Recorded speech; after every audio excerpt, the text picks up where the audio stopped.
Hello, welcome everyone to an all-new Loud Casa Talks episode reviews. My name is Nate, alongside is my good friend Omid. Omid, how you doing? Looks like you're, I feel it, in a somber mood today. I can't believe it, man. I can't believe this is the last time we're gonna review Casagrandes episodes, man. It is just It is the hey toughest. Casper.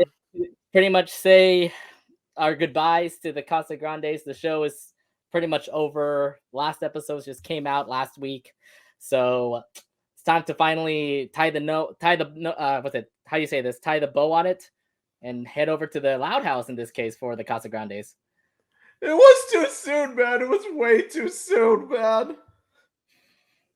I know, I understand, but I mean, we got to deal with it. The fact that we are allowed Casa Talks podcast review and all this kind of stuff, that we need to continue on doing our job and continue reviewing episodes nonetheless. So I know this is over for the Casagrandes, but at least they have this. They still are going to be in the Loud House.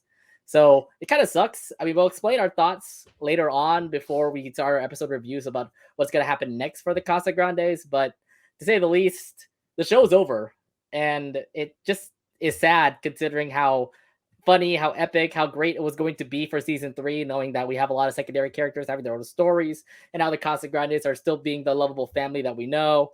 But yeah, the show's pretty much done for the Casagrandes. Now what? In Loud House, this is going to be different now. Yeah, honestly, sure, the Casagrandes, at least they're gonna migrate to the Loud House. But even so, like the Casagrandes show on its own, like really was really awesome. You know what I mean? Like Mhm. Casagrandes was It really had it. one of those that stayed true to its parent show. It had its own flair of like fun comedy compared to like the Loud House and the other Nickelodeon shows that they had there. But why they had to cut it off after 3 seasons, I mean, there's a lot to say, and I believe there's a lot more questions than answers after getting canceled too. Yeah, honestly, like it not only did it have the heart, it had the humor, but it also had the culture. Like, oh my gosh, the Mhm. culture of the Casagrandes was just fantastical. It was just like top notch. For yeah, of course. So always do first when we always do our episode reviews is that we go straight to our weekly update, which is our weekly checkup. Omid, how's your week been? My week has been pretty okay. Like of course, I'm in the middle of my work week, but my past weekend has been pretty fun. I went to meet up with my dad, my I aunt, haven't and seen my your dad in so cousin. long, actually. Yeah, my dad's returned to California. He went up to NorCal to see me, so I met up with dad, uh, uh, my aunt, and my cousin, and on Saturday we went to Jack's restaurant, walked around New Park Mall, and then Sunday we met up in Dave and Buster's. I had some good food and watched the football games, mainly the Raider game. Yes, we got our first win. Yay! Congrats to you. Yes. Oh my god. Like finally, we finally get a win. Oh my god, I'm so happy. Yeah, weekend has been fun for me. My sister actually came back this weekend too, so I don't know what's going on. A big family reunion was happening here. Your dad came back to visit you, and my sister came back from Portland to visit me. So Yeah. I believe it's like a family reunion weekend to say, but yeah, it was all fun.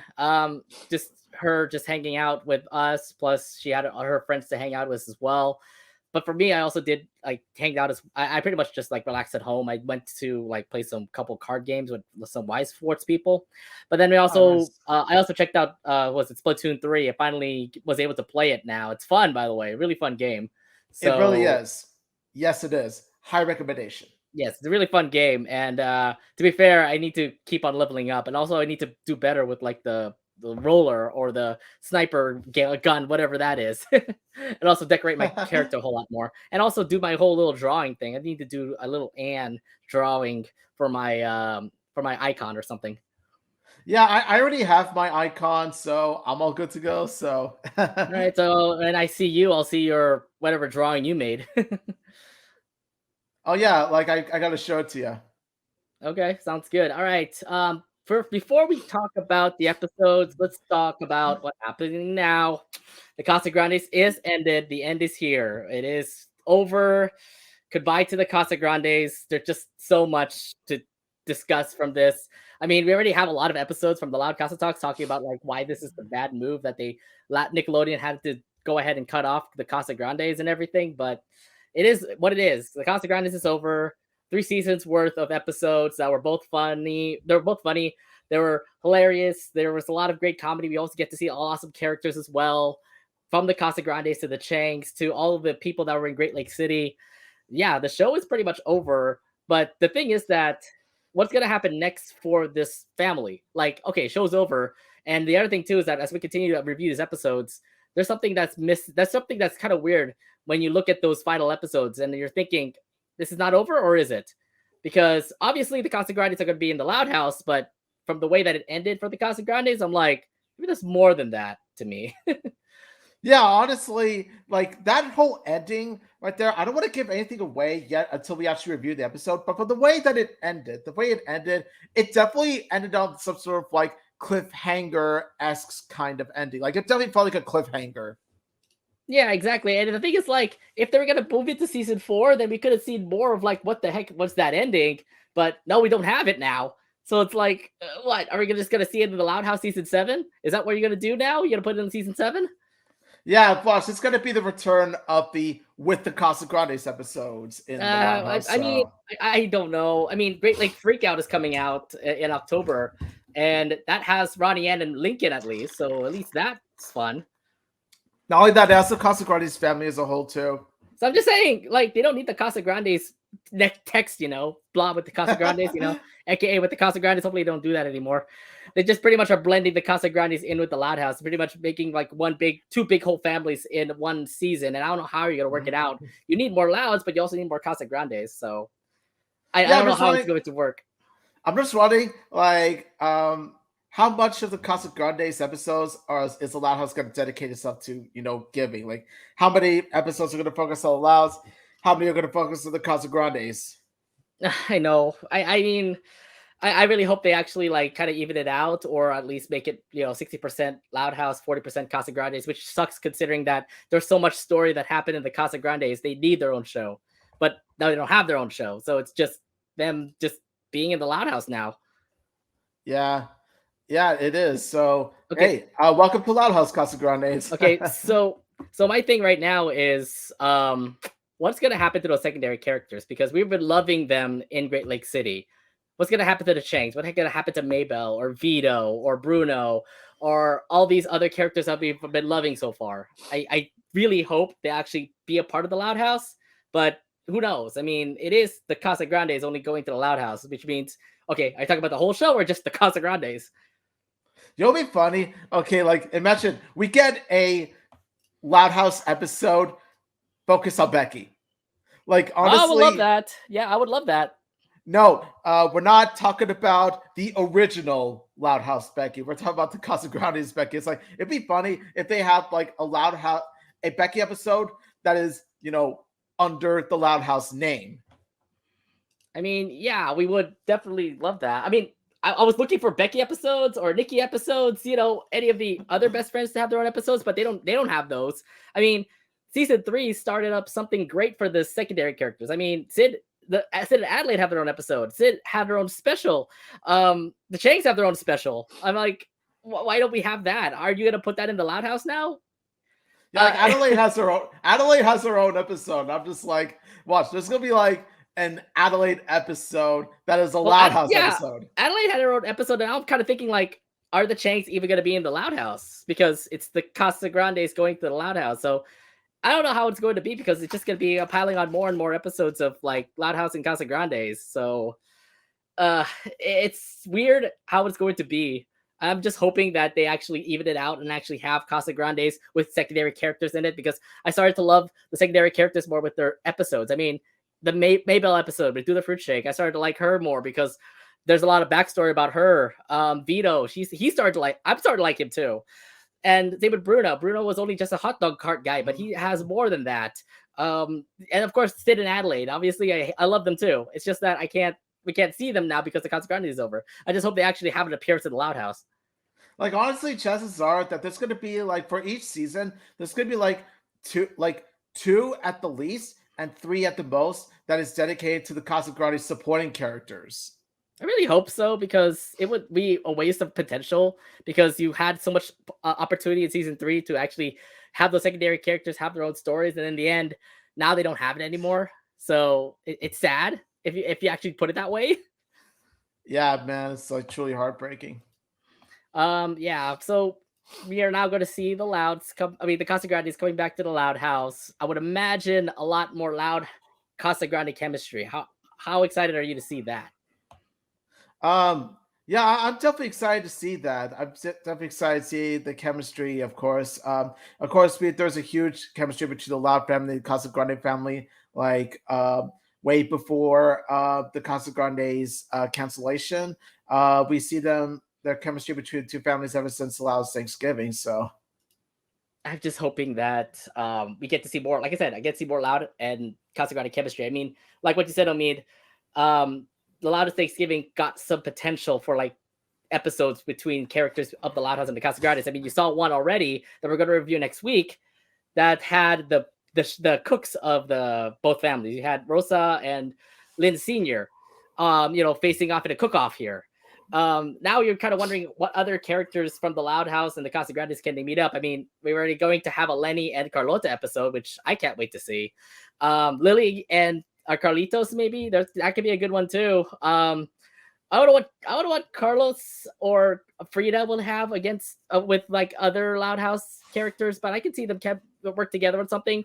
And then Carlos and Lisa. Carlos and Lisa. Yeah, that could work. How about Carl and Lola? Remember, they are like rivals to say. I don't know how they're going to work together. Maybe they could have an episode, Yeah, they could. They could have an episode. Definitely an episode dedicated to them. Pretty much becoming friends, and maybe even more than that. I mean, yeah. Well, no, I thought you said Carl and Adelaide were the thing. I thought, well, you could put Carl Lola in the thing now.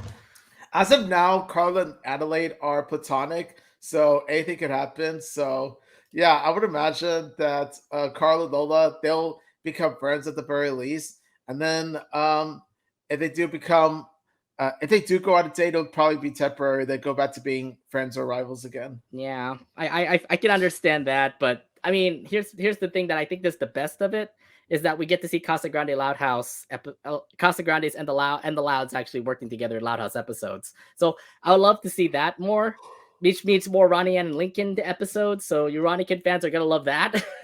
I mean, Yes. I'm gonna love that for sure. So I really hope we get more of those two together. I mean, can't wait to see what October has, considering that they have a Halloween episode in Great Lake City. So fingers crossed. Hopefully, Great Lake City actually gets more representation coming up, since the Casagrandes are now moved to the Loud House.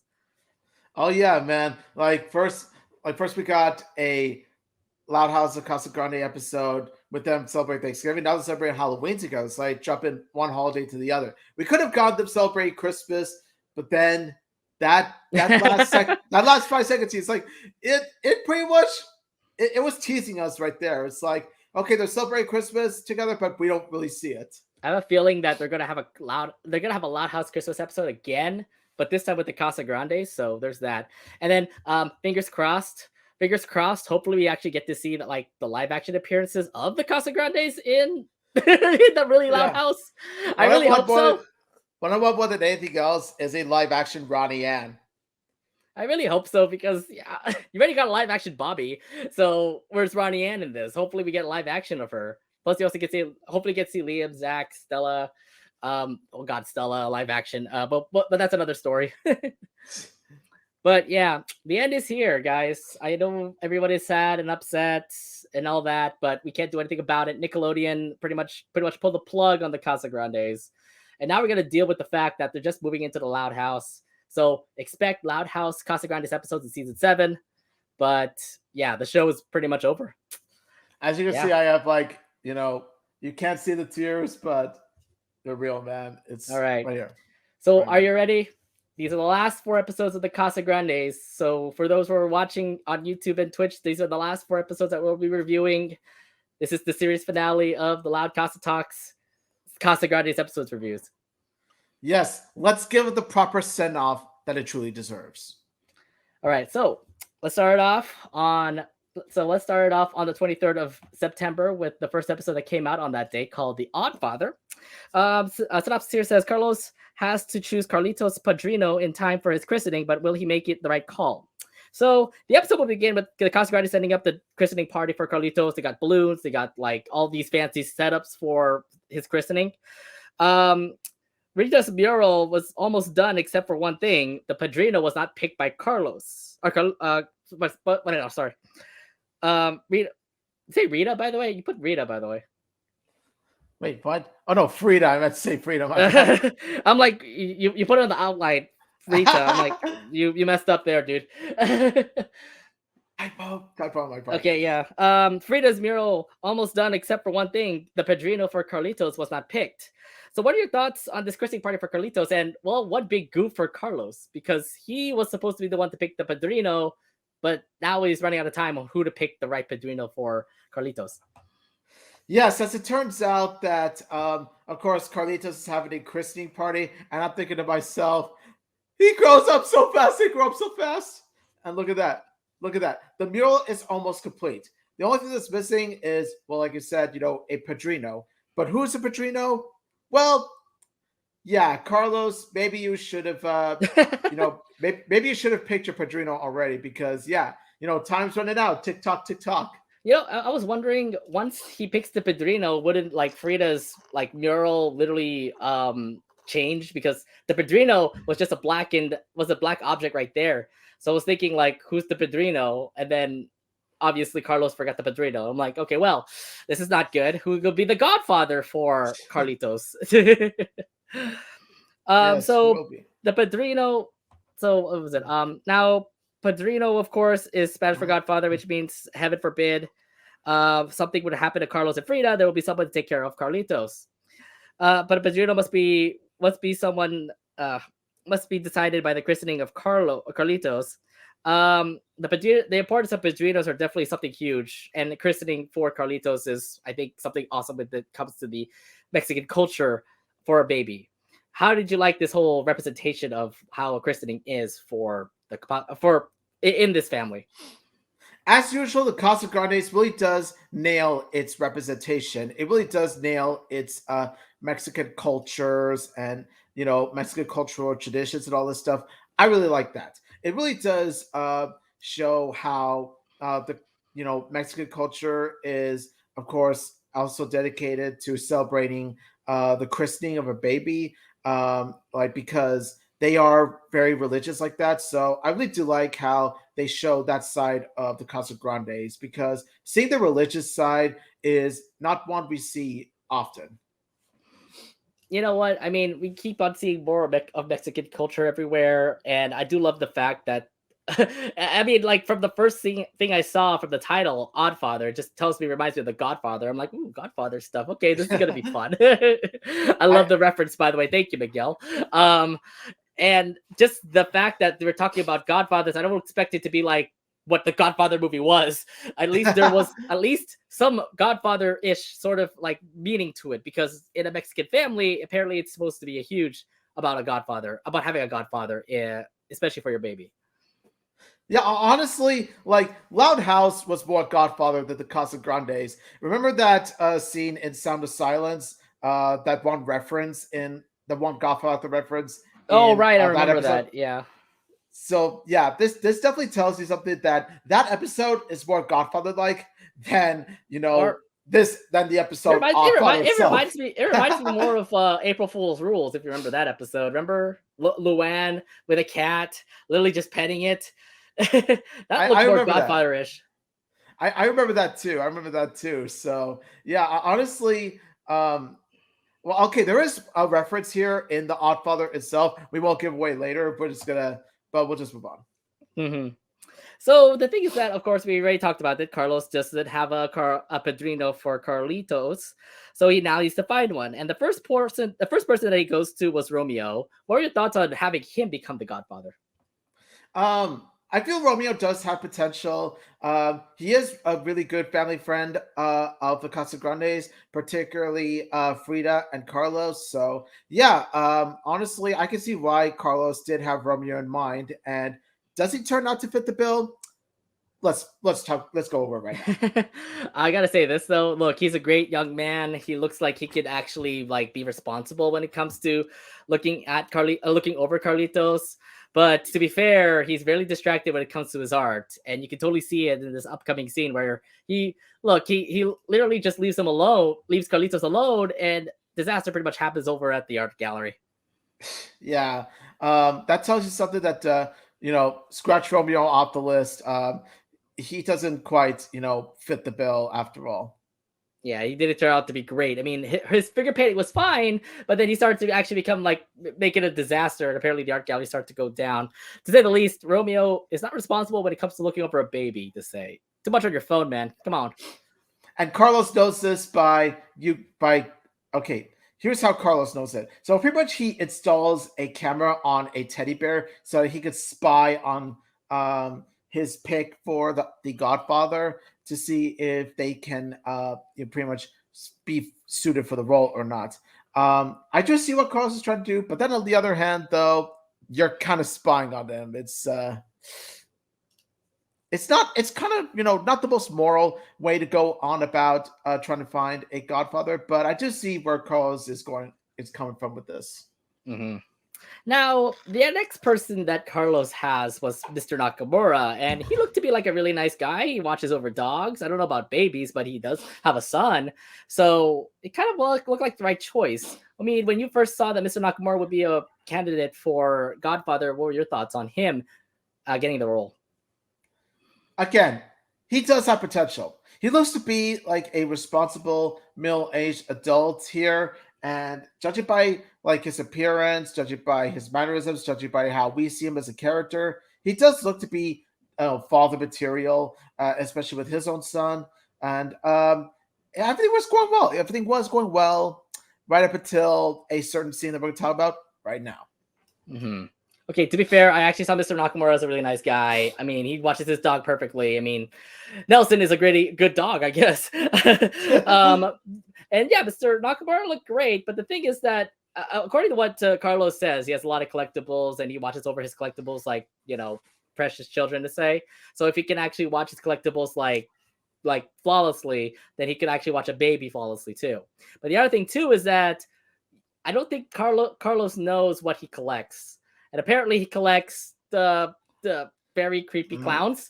Oh my god, that was creepy, by the way. I mean, yeah, I understand Carlitos' like expression here, where he just like looks at the closet and obviously just freaks out. My god, look at this. Look at all these, Pennywise ripoff dolls. Look at that. Look, I don't know what Mr. Nakamura likes to follow. Apparently clowns was his thing. I'm like, well, that's new to me. I didn't know about that. Yeah, I didn't know either. Yeah, I guess that's just his. I guess that's one of his favorite things, because aren't most people really afraid of clowns? Turns out he's not one of them. Like I said, he must be a real fan of it. And again, I feel bad for Carlitos because he literally ran away and just started to. I feel bad for him. Oh. Anyone his age would when they see freaky clown dolls. Exactly. Well, here's the thing now. Look, none of them are going to fit the role, so he needs to search for more people. He looked at Par, by the way, and that turned out to be a failure. You can see how extreme he is. I'm sorry, you bring a jetpack with a baby. I don't think it's going to be good for him. If he didn't have that jetpack, I would have said, yes, make Par the Godfather. But remember, he's always extreme, so he always does these extreme sports. So if he's going to be the Godfather, he's going to lead Carlitos to do extreme things. I don't think it's going to be good for him. Yeah, needless to say that, I guess Par is an awesome friend, not so much a awesome Godfather. No, not at all. I don't think he's going to be that great of a Godfather. But to say the least, Carlos would actually find somebody, and it was because this person actually helped save Carlitos after getting almost run over by a skater, and that would be Vito. So when you actually heard about Vito becoming the Godfather, what were your thoughts firsthand when you saw this? I was actually really impressed by Vito and how quick he was to save Carlitos. Usually he's, kind of, lazy, eats a lot, and, is usually the one that, with the, usually want to sort of how should I put this? He's usually like, the friendly, lazy old guy that just goes to be the Mercado customer and eats hot dogs. But no, he actually turns out to be more than that. He actually does have the care for his family and like the Casagrandes, particularly Carlitos, as we see right here. And you can definitely see why, because Vito has been Hector's longtime friend. So pretty much when you're friends with someone for a long time, of course you do feel like you're family to them. So he wants to help his family in a sense. I really do think so, considering Vito has been close to Hector a lot. Now, Carlos obviously just is desperate to find a Pedrino, and knowing the fact that he actually rescued Carlitos in this situation kind of makes sense for him to become the Pedrino. And it makes sense. I mean, the way that he kind of like expresses the fact that he'd be a perfect godfather, literally doing the whole stick, the whole Godfather stick here. Yes, there is a Godfather reference. There you go. I told you there was a Godfather reference. There you go. So of course you would have that kind of reference in the title, an episode titled "The Oddfather." Of course you got to have that. So I I love the love the hand fact. gesture. I thought he would actually do something like, "You want me to be a part of your, what was it? You want me to be a part of your the christening? I have to be the god, your padrino." No. Look at this. Marlon Brando is looking from the grave and he is smiling. Like, Oh looking God. at this. Marlon Brando would be proud.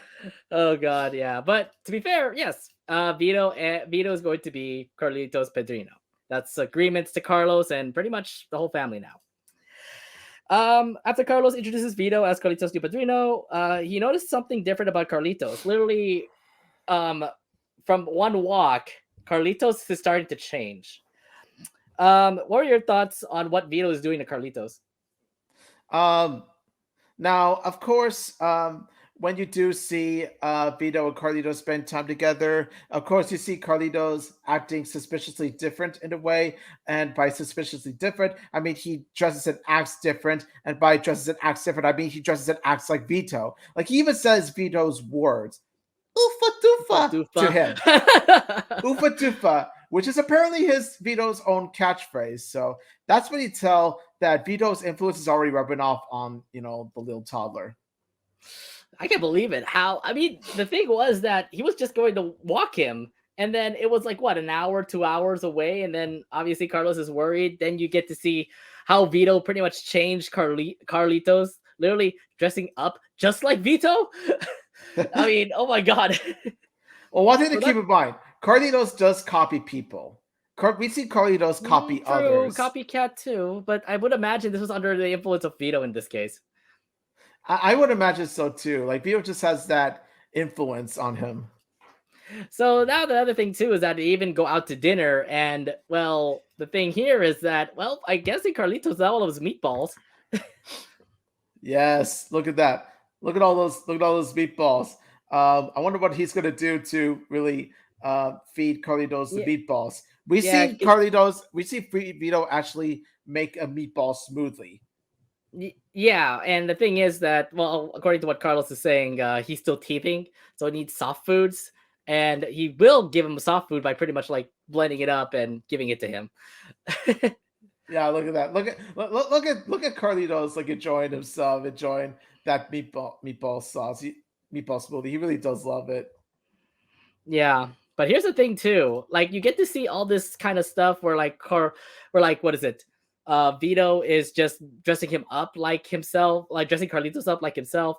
You get to see him feed foods that he likes, and you also get to see him pretty much watch over him, literally with a baby monitor. So Oh it my just tells gosh. you that this is a little bit creepy for one thing, but to say the least, he's really taking that Godfather role really well. He really is. And honestly, like, when he's like sitting there with the baby monitor, yeah, it can be a bit creepy, a bit off putting to some, but honestly, it really does show how Vita's so attentive towards Carlitos because, like I said before, like, Carlitos is like a, grandson to him because he's also the grandson of Hector. So it does make sense why he would act this way. Oh, and Carlos, I know that I know this may sound weird seeing Vito with the baby monitor. But don't forget, you were the one that installed the camera on the teddy bear to watch over Romeo and Mr. Nakamura. Okay, so you have no room to talk, Carlos. Just saying. No, well, nonetheless, I can imagine what Carlos is thinking right now. He is definitely regretting the fact that Vito is the Godfather. So yeah, Carlos is pretty much jealous of him. So what does he want to do? Well, he wants to sabotage the plan, sabotage him from coming into the christening. So he does this by making sure he doesn't get there, painting the curb red to have Vito's bike towed, and even taking his phone and wallet. Either way, he still was able to make it to the to the christening. So let's start off with what Carlos is doing. I mean, wow. What are your thoughts knowing the fact that Carlos is just sabotaging Vito from being the Godfather? Okay, this is just desperate from Carlos. Like you just see him like kind of being the way he's like laughing, the way he's kind of like being sneaky. I never expected to be so evil. Look at that. It sort of reminds me of like, the twirling mustache villain that you see in the 30s cartoons. Yeah, like from his laugh to his smile and all that stuff, he definitely gives me that feeling just without the twirling mustache. Yeah, I don't understand. Like, look, I mean, Carlos, like, it just makes you think that Vito's a better father compared to you. Maybe that's the reason why you're so jealous. Just let you know, I mean, he's a godfather after all, so he obviously needs to have that fatherly figure and stuff. But it just was so weird, the fact that he was just so jealous and just started to act up like that. Yeah, like I said, it is desperate on Carlos's part, but yeah, man, it's look at that. This is a stereotypical 1930s cartoon villain right there. Like he's definitely the toy mustache He literally guy. went into his house too. He literally went to his house too and just stole his phone and wallet. So I'm like, yikes, man. Yikes. Okay, well, nonetheless, he was able to get that out of the way. But to be fair, he still made it to the christening. Yeah. And how does he do that? He walks like 20 or 30 miles. Like he walks so many miles to the christening, showing how dedicated he is to being in Carlitos' life. I can see how the dedication is right there. So he would make it to the christening, and well, this is where Carlos blows up on Vito and tells him that he doesn't want Vito to become the Godfather. But he had this thing all planned up where Vito was ready to become the Godfather, and unfortunately, because of what Carlos said, he pretty much is gone. Like he said, okay, I'm gonna go here. I'll leave off a train and turtles for you because you love them, and I'll give you a lot of meatball smoothie. So what would you think when you saw Carlos just literally blow up on Vito? Because I get it, the jealousy just got over to you, and you finally started to say something to Vito that you don't like him to be the Godfather. Yeah, Carlos, you definitely blew it, man. You really messed up big time. And honestly, I'm kind of with the Casagrandes family, like how they're all glaring at him, be like, Carlos, you're such a jerk. And especially Frida. I especially love Frida's growl at Carlos because like I love how Frida is the one that is pissed off at Carlos the most. Well, there was that, and then there was also, what was it? I mean, I could go back to this scene here. I'm like, what are you doing to little Carlitos here? You're pulling his arms off, and then yeah, he just gets himself sabotaged into the cake. Oh, poor little baby. Poor little bebes. And then we also get to see, what Omid said. We really get to see like the family literally just stare at him. And FYI, where have I seen these outfits before?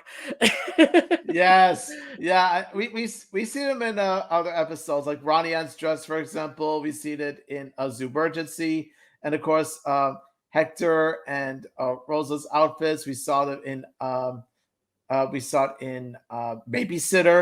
and I think Golden Curse was one too. And Golden Curse, we see them dressed up like in their exact outfits. Yeah, so I just feel like if I saw it before, like somehow. But yeah, nonetheless, sorry, I just pressed the button. Nonetheless, Carlos would go up to Vito and then of course forgive him. And then at the end, they ended up having a great christening where Carlitos now Vito becomes Carlitos' grandfather, and the party continues on. So how'd you like the whole ending here for the Oddfather? I really like the ending. It really does show how Carlos managed to find common ground with the Vito. Carlos apologizes for being a jerk, and so Vito becomes Carlitos' godfather again. All's well that ends well with a picture right there. When it ends with the picture, you got a good ending. I think it Also, does. look at this. Like something's a bit off about the exact photos here, and I mean by the way the characters look here. Do you notice like the characters seem a bit how should I put this? What do you mean? Like the characters right there like seem a bit never mind. Oh, I can't even say that one. I don't know. Does it look what, like stock photo ish? It's stock photo-ish, yeah. It's definitely there's no other way to put Hmm. it. It kind of looks like stock photo, especially with Ronnie Yen. Maybe Ronnie Yan and that. I don't think so. I thought it was just like regular old drawings and stuff. I never see Maria or Carlota look like that to say. Maybe that's just me. They all look really I think good. it's their Though. own They all look really drawings. good. Yeah, I think it's their own drawings. I think the only thing that kind of stood out to me was the fact that they're wearing the same outfits. Yeah, that's pretty much it. But like I said before, they all dress really good regardless. Yeah. All right. So, any other thoughts you have for the Oddfather? Oh man, let me tell you, like this show may be an episode that I just couldn't refuse. Like this is honestly a really good episode for Vito because it really does show how he's more than just the guy who's just there at the Mercado. He's more than just a guy who loves Bruno's hot dogs. No, he's actually a man who's actually there for Hector and his family, and especially and including his grandchildren. And it really does show here, for example. Yeah, for sure. I have one thing to ask. For Carlos, can you really? I don't know why you want to pick Carlos as the person to pick a Padrino for your baby. Because, like, say for example, Carlos and Frida does have another baby. They need another Padrino, and the way that he picks Padrinos are like, why would you pick this? For example, I mean, remember back when Carl had a Padrino, remember, and it was apparently Sergio. Yeah. That was like what? After that, it's like Carlos should be off duty for picking any Padrino ever again. After that, I mean, seriously, what did Carl ever do to you, man? Carlos, what did Carl ever do to deserve this fate? Okay, yeah, Carl maybe has done a lot of bad things in his own episodes. Okay, but even still, though, man, come on, he deserves better. It's just better than having Carl as having Sergio as Padrino for Carl. I thought that was funny, and then I love the fact that Carlos even brought up Lalo as the next person to be the Padrino for Carlitos, and I'm like, no pets. What are you doing as having pets as the Padrino? Not nearly as bad as that other option, but even so, I wouldn't trust Lalo exactly either because it's a dog. It's not like a human where he can actually like take care of a baby. I don't know if a dog can take care of a baby. yeah. I thought it was Godfather, not Dogfather. Oh wow. But yeah, I mean, to say the least, Carlos is definitely bad at picking Padrinos. I'm like, well, Godfathers aside, let's make sure that Frida and Carlos doesn't have another baby. Yes, yes. Not only because they already have plenty of mouths to feed already, but also because you don't want to pick another Godfather again. No, not again. All right, I think that's all I have for the Oddfather. So, Mead, how would you rate the Oddfather? I would rate this episode a 7.5 out of 10. It definitely shows, Vito at one of his best, and especially with how he's such a grandfather, a godfather to Carlitos. And, of course, Carlos's jealousy gets the best of him, but then he learns to overcome it at the end. Of course, I do like the fact that it celebrates padrinos and celebrates christening, like giving a glimpse into Mexican culture and how Mexicans, Latinos, like how they're they can become quite religious, especially with Christianity. It's so weird the way I'm kind of seeing how the christening is. It kind of reminds me of like, well, I'm Catholic, so the way that christening works, their christening is kind of like a baptism, where like the baby gets baptized with holy water and stuff like that. They don't do godfathers, by the way. They just baptize the baby. So in the way that I saw this episode, I was like, kind of religious roots here. I'm kind of seeing some familiarities when it comes to that. But I have to say this though. really not bad of an episode. It kind of makes me look at Vito being like a better person compared to Vito that we've seen a lot during the Casagrandes, where he's kind of like dirty, he's kind of like a slob. We've seen him in New Rumi, for example. That was not a great episode for him. But here, when he takes over the fatherly figure, he definitely shows that he can definitely become very fatherly like, maybe better than Carlos to say. Yeah, I Carlos. Sorry, and I Carlos. totally understand Carlos when he gets hella jealous of Vito, considering Vito definitely has that fatherly figure look. So him not being the godfather, obviously his jealousy came out. So I definitely understand why Carlos had to go through just to make sure Vito doesn't become that godfather, and Carlitos is pretty much looking up to Vito now and all that stuff. But I mean, I love the fact that in the end they still ended up having like this peaceful agreement to actually have Vito become the godfather of Carlitos, and then the celebration begins. Like I said, maybe it could have been better off. Like, I don't know, it's like bad to good pretty easily. So the resolution I felt was kind of just very quick to me in that case. So yeah, not bad of an episode. I give it an 8 out of 10. Not bad.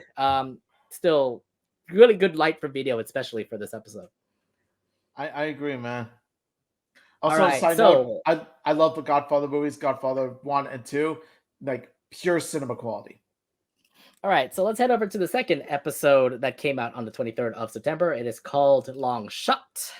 The episode here, synopsis says Carlota needs a PE teacher to graduate, so she and Ronnie Ann set out to find the right sport for her. So the episode begins with Carl, Ronnie Ann, and Carlota walking in the PE hallway when the principal told Carlota she doesn't have PE credits. So she has to make it up until she has to make up those PE credits, or else she will not graduate. So first off, actually, did you ever expect Carlota to be a sporty girl? No, I honestly didn't. Like, sure, I expected her to, have be, athletic in some way, like, jogging or something like that. But, the sports type, no, I never imagined she would be. I was just kind of surprised. I'm like, okay, yeah, you're into fashion, you're into all this stuff. So how do you do your cardio? You actually do work out at home, but sport wise, interesting actually. You don't actually play a sport. You don't play like fencing, or you don't play badminton, or you don't play like baseball or soccer, for example. I never expected that from Carlota. Oh, and another thing too, from this shot, I thought Carlota was in high school, but apparently Chavez Academy actually has all the grades. Yeah, I'm just like, how does that happen? How do you merge elementary, middle school, and high school together? Like, I never really seen like a school that actually merges all three levels of education like together. It was, like I said, really interesting. So, okay, well, I guess it could work there. But yeah, I mean, the principal pretty much said, well, here's the thing. I know that Carlota definitely is into fashion, but yeah, I can totally see that she's not into sports. So when the principal really drops that news out, she definitely had a huge shock into her face to say, I'm not surprised. I'm like, you have not done sports? I didn't know about that, actually. Because we never actually see her do sports. She literally just do fashion. She always talks about her blog. She literally live streams. But you're right. She doesn't do sports, which is a new thing. And they think that was a flaw for her. Yeah, honestly, I looked at this and I thought to myself, I think it was about time that they had an episode dedicated to Carlota, like skipping out on a subject that is uncomfortable to her. Because let's be real here, like no matter what, you're always gonna have to, use a PE unit to graduate. You're always gonna have to use PE because it is a requirement after all. This is why you just go to a sport, like be a part of your basketball team or your golf team, for example, and then you get your PE credit there. Like I got a PE credit myself, but not because I joined a sports team or anything like that. I just joined a PE class. That was it. Right. But the other thing too is that we also get to see. I thought what I would actually see was the fact that Carlota would actually like try to petition fashion into a sport. I would imagine she would do that. That would be something great for her. So with Ronnie Ann's help, Carlota sets to find a sport, and she actually tries a couple of sports. So let's actually go through the ones that she went through. So she tries soccer, and to be fair, she looked like she was comfortable with it. But but when you actually see her on the field, she doesn't know how to play soccer at all. What are your thoughts on her actually not being able to play soccer? Yeah, it kind of does surprise me. It kind of surprised me a little bit because, I mean, hasn't she watched a Gatos game before? That's what I was thinking. Like, don't you watch the Gatos? Do you watch? Oh, big reference, by the way, back to Bennett like Abuelo, because they literally just talked about the one star over there. I mean, you'd think that by watching at least one Gatos game that she would at least know the basics of soccer. Yeah, exactly. And this is not a basic. Even literally throwing the ball into the goal. I'm like, wait, really? You're not the goalie. And the other thing too is like you're really throwing it to the goal. Are you kidding me? Like, are you serious? You use your feet, not your hands to do Carlota. Oh my gosh. Exactly. I don't know. This is all fun when I'm just looking at this, and of course, yeah, she doesn't do well when it comes to it. She literally even kicked the ball into the goal, but it hit the post, and it hit her face. So it's like, oof. I guess it doesn't work for her. Yeah, and also look, it's her friend Mia. I'm thinking to myself, Mia. Wait, did she actually say her name? I was looking at the episode. I didn't know if it was she even said her name.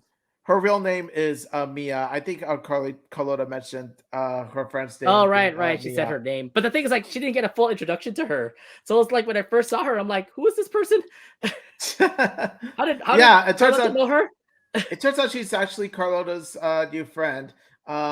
Which honestly, yeah, it actually kind of surprised me because I'm thinking to myself, where has Mia been throughout like 3 seasons of the Casagrandes? Why is she? Yeah, although to be fair, we haven't seen Carlota in high school, so this is the first time, literally in the 3 seasons of the Casagrandes, we get to see her in high school. Yeah, I'm like, wait. I thought we have not done that ever.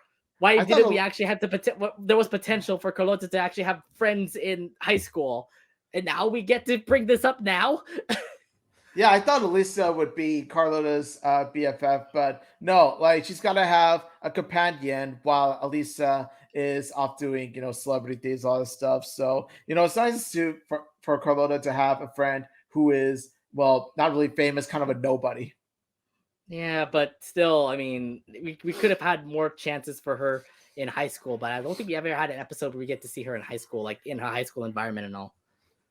Yeah, and unfortunately, it doesn't seem like we'll be getting it anytime soon. Nope. Oh, nope. Thanks a lot, Casagrandes. Now we have to beg the Loud House to give us this. We have to beg the Loud House to give us a Carlota high school episode.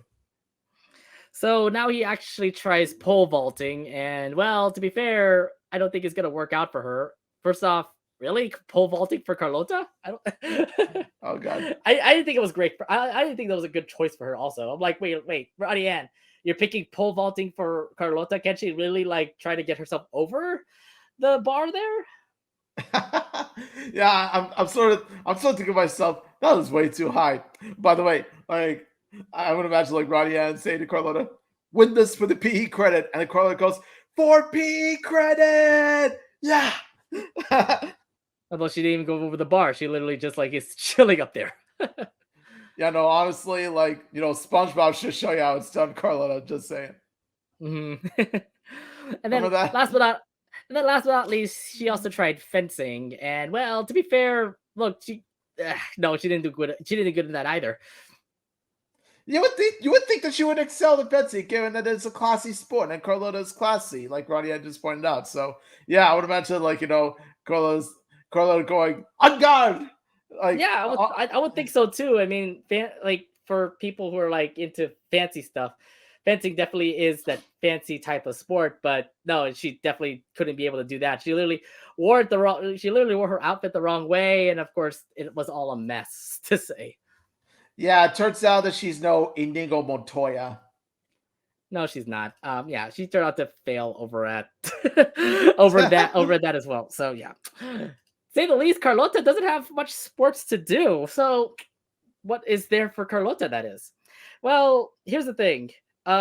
We actually do get to find her sport when she literally was just chilling out with Ronnie Ann, and she found Bruno and Vito playing basketball. And then from what we saw here is the fact that she actually knows how to play basketball. So she literally she does a lot of stuff for basketball, like fast dribbling, high jumping, slam dunking, a lot of other things. So were you impressed that Carlota knows basketball? Yeah, I'm just like, how does she do that? Like the way she dribbles, like she dribbles fast. Like she dribbles fast. Not only that, she dribbles fast. She also makes a shot every time. She also scores a slam dunk. Like boosh. It's like, my God, how does Carlota get so good at basketball when she literally sucked at every other sport? Like, how did she do that? It's not like she had. It's not like she had basketball practice either. So I'm wondering how she does it. I don't understand it either. So it's like it's weird because when she does this kind of stuff, does anybody tell her that it's a sport that she's doing? She literally is like dribbling all over the place. She literally dribbles all over Bruno and Vito, and literally just does the shooting and everything. So I'm like, wait, Carlota, do you not know this was a sport? I guess You really are not. acting out. You really are acting out like LeBron James here. Oh God, yeah. Carlota James, or rather, or Carla Braun James, or something like that. God. But yeah, to say the least, yeah, impressive and everything. I know Mia definitely is impressive as well, impressed about it as well. So to say the least, I think we found a sport for Carlota, and it is going to be basketball for sure. Yeah, look at that. She's really awesome at the sport. So yeah, it turns out that she might get the PE credit after all. Oh, and also WNBA called. They want you, Carlota. Oh man, if we actually get to see her in WNBA play for the Aces, maybe. Ooh, possibly. Also, congrats to Las Vegas Aces. So it appears Carlota found her sport and plays for the basketball team, but unfortunately, when she actually plays in the basketball team, she starts to suck. Literally scoring at the other opponent's basket and not dribbling fast, getting the ball stolen from her way too much. She turned out to not be that basketball star that we get to see when at the park. So so when you saw that, what did you think about like how disappointed were you seeing Carlota like that? Yeah, I'm just like, Carlota, you had it right there. But then you had to go back to sucking again. But this time at basketball, the sport that you proved that you were really good at. I'm just like, what happened to you? Like, honestly, how'd you become so inconsistent with basketball? That's the problem. There's inconsistent. I was just surprised. I was like, "Look, dude, I saw you just become a superstar back in, when you were playing basketball over at the park. But now when you're playing in a real life situation, when I first thought about that, I was like, is it because you don't know the rules? Is it because you don't know the plays that they're, setting up and all? Because like I understand how basketball is, where it's like, yeah, when you play on the street, it's so different. Like you can play whatever you want in the street, but when you play on the court, it's different considering that there are rules applied and all. But still, those rules still apply when it comes to street ball as well. So it's like traveling, yeah, you can't do that. Scoring the other person's basket, yeah, that still counts. What is it? A lot of other things here and there. The skills were really like back to zero for Carlota. When she got to 100 over at a random spot and then went to zero all of a sudden here. Yeah, exactly. Like, what happened here? I wonder. It's like like how did her skills go away so fast? You know? It's so weird just seeing that. So Coach K definitely doesn't like that. She actually would actually kick her off the team in that case. So obviously Ronnie Ann watches the video of Carlota playing basketball, seeing what the heck is going on with Carlota, and she actually noticed something different. The confidence boost that she needed for basketball is because it's for her clothes to say. Especially with her outfit, they have been complimented by her friend Mia. This causes her to have a change in clothing and in style. So that after that whole change of clothes, they actually start to she actually starts to do well to say. So what are your thoughts? So what are your thoughts on this whole change of clothes and also the team having the change of clothes and in the end they ended up becoming so good? I did find it a bit odd that it's actually the clothes. Like it really depends on the clothes that Carlota wears that makes or breaks her confidence. But at the very least, Ronnie Ann and Carlota both figured out the root of the problem. And once they figured out the root of the problem, they managed to like resolve the situation by having Carlota wear comfortable, confident clothes. So after that, she starts to become as good again as she did in the park. So oh, look at that, Carlota playing with style. Carlota playing with style. I mean, Like, look at that. Like watch Carl. Yeah, look at that. Look at that. Like I like the way it sparkles too. Like the way how her outfit sparkles. I can understand it just because the clothes definitely do make it better. And the thing is, like, they were definitely wearing drab, like green, gross, like mucus colors. And then they were also loose and baggy. So I can understand Carlota definitely not liking that. So obviously she wants to change to something more comfortable. So that pink outfit with like with everything that's all for her, it definitely worked out for her. And yeah, I really do like the fact that Carlota dressed up like this. So I don't know what, but it feels like changing clothes definitely is a confidence booster, which I guess in Carlota's case, it's like going to work out for her, considering she's totally into fashion. Her mind is definitely into clothes. So if she doesn't like the clothes that she's wearing, obviously it's just going to be a bummer for her. And then definitely change out. And then when she definitely changes out, she definitely looks like amazing. And at the same time, she also does have the confidence booster that helps out the team. And nonetheless, also the teammates also were the same colors as well. Yeah, they all look really styling too. Like I said, I think like it's like especially the sparkle that appears like really does give like more of a glimmer into their outfits. Mm-hmm. So with that in mind, it pretty much is on all Carlota game where Carlota now finally gets to shoot well. She starts to dunk. She starts to like definitely show off in front of the opponents. Her confidence is back and she starts to actually win. She starts to actually start winning. Your thoughts on how this whole clothing outfit change definitely helped out Carlota? Yeah, like I said before, it's nice to see that we got into the root of the problem. And what the problem was that when she was wearing her green ugly clothes, because we all know the Carlota's into fashion, so obviously she's got to wear the right clothes in order to have the right confidence in order to win the basketball game, and so she does. And let me tell you, she looks really good in that outfit too. Like it really does fit her. It does fit her style. I wish you could actually see more of Carlota like dunking and stuff because yeah, she even made that last minute buzzer shot too to give them the win, and it looks like she would have been a great basketball player to say for what's it Caesar Chavez Academy. So yeah, I wish we could get to see more of that, but fortunately, you know what's going to happen now.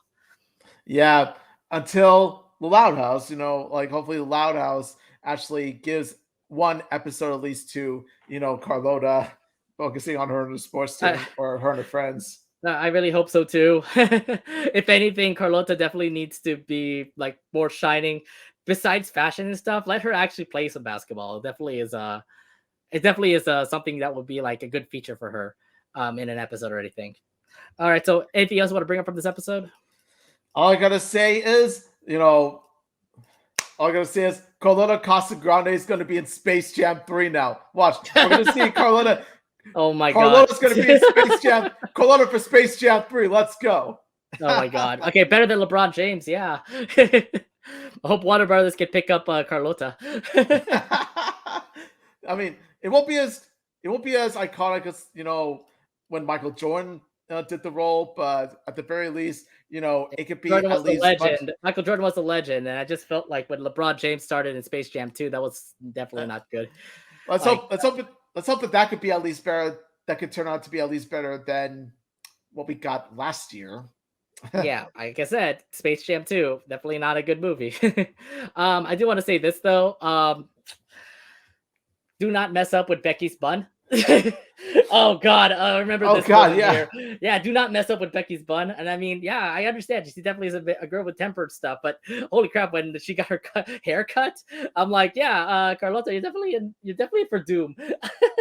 Yeah, listen, hey, if Carlota does, let's just say if Carlota doesn't succeed in fashion and all that stuff, we all know she could be a damn good barber. That's true. Actually, she could be a good barber. Carlota could be a damn good barber. Yeah, we've seen Shortcut. We know that. Oh, and one more thing. Do you feel at least from what we learned from at least from what she learned from CJ? Oh, did you feel bad for Laird, by the way, in this episode? Because it just feels like he definitely was the butt of the joke in this episode. Yeah, he kept getting hurt. Like he kept becoming like the butt monkey of the show. And my God. Like, honestly, if this is the last we're going to see of Laird, then honestly, I feel really bad for him because he deserves, like, to go out in, a much higher note than this. Hey, Loud House, you know what to do. Please put Laird in the Loud House. Or even Becky, and put Becky in there too. Or you can also put Nikki, Casey, Samir. You can have them too. I mean, I would love to actually have them in the Loud House. I miss our redheaded boy.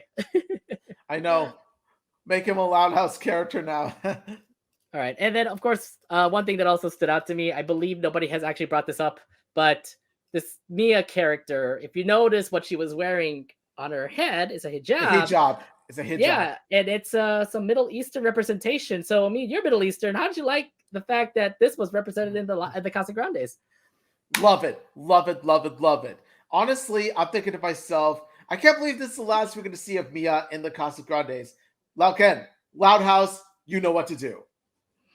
I was just surprised. I'm like, oh god, another more representation. And you know, I love the fact that the Casagrandes mixes all cultures, Asian culture with the Changs, and then other cultures that are also in as well. And having a person with a hijab was surprising for me. But also at the same time, it just tells you how open cultures are when it comes to the Casagrandes. So awesome representation here, and I definitely was great to see that. Muslim representation, baby. Let's go. All right. And yeah, I do want to point that out. Hopefully we get to see Mia again. And like I said, I don't know how she got introduced because like, who the hell is this Mia person? She just randomly just comes in and Carlota knows her. Yeah, apparently she's going to come out like now that, you know, now that the Casagrandes has fallen into doom, certain doom. Yeah. Yeah. But yeah, I mean, still representation up there. Awesome stuff to see a girl with a hijab literally in an episode. Good stuff for the Casagrandes for sure. All right. I got nothing else to say. So, I mean, how would you rate Long Shot? Honestly, I would rate the Long Shot a 8.5 out of 10. It was definitely one of the much better Carlota episodes for sure. It really helped put Carlota in a shining spotlight. And we get to see Carlota's more athletic side because more often than not, we don't really see her athletic side that much. We only see her fashion side. So it's nice to see her athleticism like come out like where she feels the most confident. That's really good. Also, the Carlota Ronnie Ann bonding. I loved how Ronnie Ann was there to help Carlota like through and through. And we just show the older, the older sister, little sister like dynamic, except they're cousins. Like I really do like that. That's what we've been missing for the Casagrandes for quite a while. Also, I actually didn't expect that too. I forgot about it that Ronnie Ann and Carlota never had a bonding episode ever since that one episode in the Loud House. Was it Prank for the Memories with the Casagrandes? Pranks for the Memories, yeah. Yeah, they never had a bonding episode. So at least now we get to see Ronnie Ann and Carlota out bonding again. So that's cool to see. It is, yeah. So like I said, I'm just really happy for Carlota that she gets one more episode before the show ends. And it's definitely one that definitely was a flaw for her because we never saw her in sports. We never see her play basketball or fencing or was it pole jumping or any of these kind of other sports. At least we get to see her skill so well at basketball that she knows how to do it well with fashion and stuff. So she was able to actually fix her flaw flawlessly. And in the end, we get to see how skilled she is. And I would imagine she's now in that basketball team with Chavez Academy. So awesome episode for Carlota. Hopefully, we get to see more of her play sports. And I hope we get to see more Mia because, Muslim representation. I mean, we need to see more of that. That's great to see to actually have one episode that actually has a girl with a hijab. And it was like, awesome. I give this an 8 out of 10. No doubt. Like I said, only thing that was great for me was Carlota just having an awesome time at a sport. But like throughout the episode, I just feel like it was fixed too easily. Like, oh, just change your fashion, and there you go, you win the game. Okay. But I mean, still, I love the fact that Carlota's like skills put into the sports, and in the end, they end up having a good resolution at the end. Yeah, definitely. All right. 2 more episodes left till we say goodbye to this episode reviews of the Casagrandes. But like I said, for those who are watching on Twitch, you guys are able to go and put on your comments. We'll be taking your comments all time. And just write down what you think about the Casagrandes. We will share it over here at our stream today. All right, so besides that, let's head over to the last day's episode on the 30th of September and talk about the last 2 episodes of the Casagrandes. Let's start it off with Flock This Way. Synopsis here says Rosa's family activity of bird watching in the woods goes sour when Sergio gets mistaken for a rare species. So the episodes would begin with the Casagrande family all gathering around as Rosa tells him that she's has a new hobby of bird watching. Kids are not in favor of that. Ronnie Ann says it's super boring. First off, how weird is it that you saw Rosa love bird watching all of a sudden? I thought she was into more of like, was it Destino, Yeah, honestly, like there was never a hint that Rosa loved to do bird watching, but I guess she loves bird watching now for some reason. Yeah, honestly, like I said, it's very sudden that we see Rosa all of a sudden being into bird watching, and like honestly, by the fact that bird watching itself is, as Ryan puts it, like okay, how does she put it nicely? Super boring. So honestly, I can see why the kids are very resentful of this, but nonetheless, Rosa still stands her ground and says that oh, we're gonna do bird watching at a discussion. My thing here is that why Rosa all of a sudden getting into bird watching? I'm like, I get it, you want to church do hobbies and stuff, but you had cooking, you had was it psychic readings, all this stuff, and now we get to see bird watching. So it was like it's weird for one thing. Yeah, honestly, um, when someone like Sid or Becca Chang be fans of bird watching more so than Rosa would. I mean, yeah. Why did they? I don't know. I mean, if anything, she could have actually went with the Changs instead, but instead went to the whole family. And of course, she's just doing it her own way. So I'm guessing like no expert help. I want to look for my own. Want to look for birds my own way. So yeah. But the other thing too is that look, you already have a bird, and that's Sergio. I don't know, thought you would actually be okay with Sergio because you're already bird watching. Yeah, I'm thinking to myself, yeah, Sergio, you're quite a bird we all love to watch, don't we? So the Casagrandes are in the woods bird watching. Rosa's having her time of her life, but the rest of the family obviously feels tired and sweaty. Rosa has many different bird calls, but instead of birds, he calls up other things. It appears that they're not alone, by the way, because another character pops up, and it's so weird. This guy named David Napa Birdie is just appears out of nowhere. Literally, just comes out of a tree. This is just conspires of suspicious here, but let's just start off with the bird calls.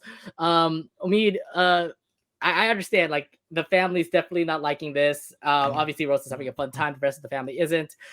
I love the fact that these bird calls are not even bird calls; they're literally just calls for other animals. Yeah, like and also one thing: an elephant in the forest. Where are we at? In Africa? Yeah, this ain't the safari or anything. Like elephants don't really live in the forest. It's just not their natural habitat. I thought that was just weird, and then he also calls up hipsters, which I thought was hilarious. So apparently, there's like, a hipster. We were doing bird watching before we were school. I'm thinking to myself, yeah, but it like, wasn't cool. But it wasn't cool. Like hipsters, like okay, hipsters are more believable to be actually living in the forest than elephants. Like to be fair, honestly, like I didn't imagine hipsters wanting to live in the forest because they're hipsters. Well, let's actually talk about the guy, David Napa Birdie. It's so weird how he just randomly pops out of the tree. So quite suspicious of this guy. I was like, who does that? Who literally pops out of the woods, literally just saying, "Oh, I love to birdwatch too." Yeah, you seem kind of sus. So your thoughts on him? Anyway, yeah, not only does popping up out of a tree seem sus, but also the name sounds kind of sus. Think about it. Napa Birdie. Like you can pretty much shout I finally heard the pun. I finally heard the puns actually. Napa like, Birdie. It's just a guy, Napa Birdie. Okay, and then he literally just kind of puts up decipher Napa yourself. Birdie. Yeah. What the fuck? Once you hear the last name, you can kind of decipher the last name yourself. You can sort of decipher the character yourself. So let's just put it that way. Napa Birdie. Oh my god. We're gonna Napa Birdie. Yeah. Oh yeah. Was his name David Napa Birdie? Yeah. I didn't expect this until now, but yeah. So they couldn't have made it more obvious. It was just way too obvious. I'm like, okay, I'm guessing they're just way too lazy and just literally just put up the last name Napa Birdie. My God. So in order to speed up the bird watching trip, the kids have an idea to actually put Sergio into all these bird outfits. So Sergio will dress up first off as a woodpecker, a horned owl, a falcon, and then a vocal pop bird of paradise. So let's actually start off with the first one, where he was a woodpecker, and I love this. I love this one because considering how he has to be a woodpecker, he literally has to bang his head on a tree and actually do it fast too. What are your thoughts of him being a woodpecker? Yeah, honestly, I'm looking at this and I'm thinking, how is Sergio gonna peck that tree like as fast as a woodpecker? It's kind of impossible when you do think about it. I just like the fact that like he literally just does the whole woodpecker stuff, and he just like does bangs his head so many times. So and he's just getting tortured throughout the whole thing. And of course, he also was an owl. He was a horned owl. It looked actually pretty cool. But the other thing too is that owls actually do turn their head 360, and he literally had to do it. Yeah. First off, I'm just gonna say one thing. Hoodie himself would be offended by this. Oh my god. I gotta imagine be like, oh yeah, Hootie with a Hootie with a long long self to say. Excuse me, sir, but this is the wrong way to represent us owls. This is an unfair owl stereotype. Oh god. Oh, and yeah, I just love this scene here where he literally snapped his neck to make it 360, and I'm like, yeah, it's disgusting to actually do that. I love how they're just like, It's kind of telling how he would rather twist his neck, like risk his neck getting injured in the process. He would rather do that than suffer 8 hours bird watching in the forest. I don't know. That was kind of funny that they actually saw that.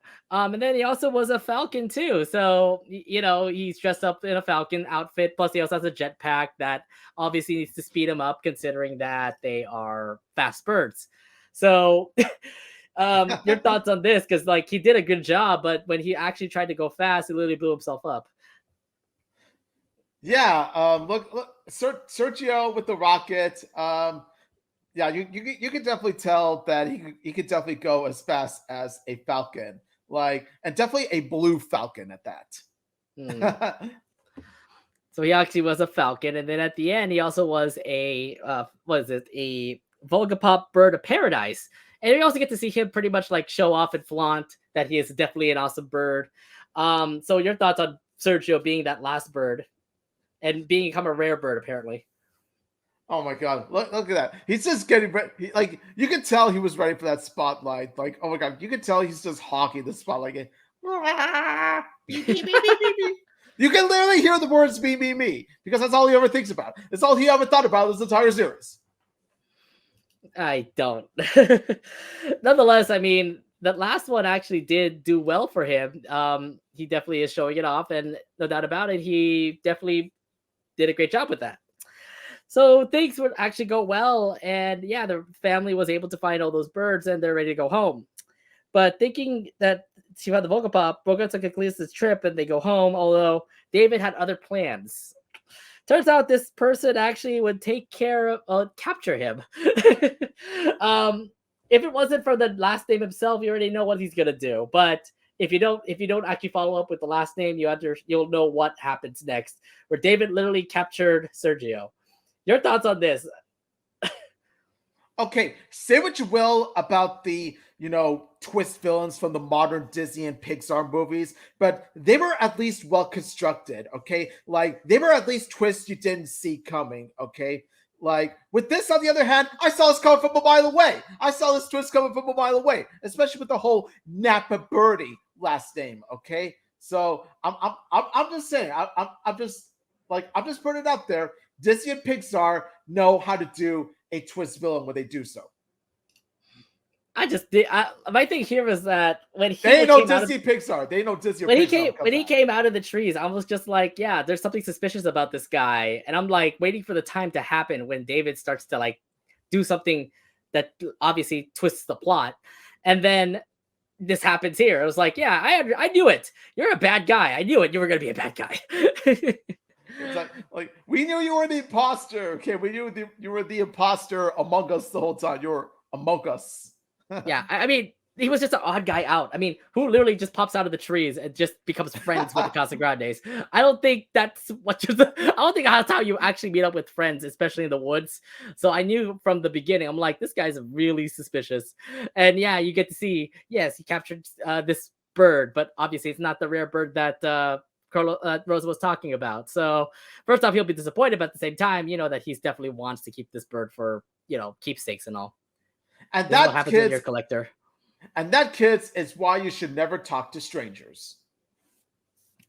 So Sergio panics, obviously calls Ronnie Ann, tells him he's been kidnapped. Ronnie Ann and the kids would go get Sergio from Napa Birdie, but he thinks they want to steal Sergio to sell him themselves.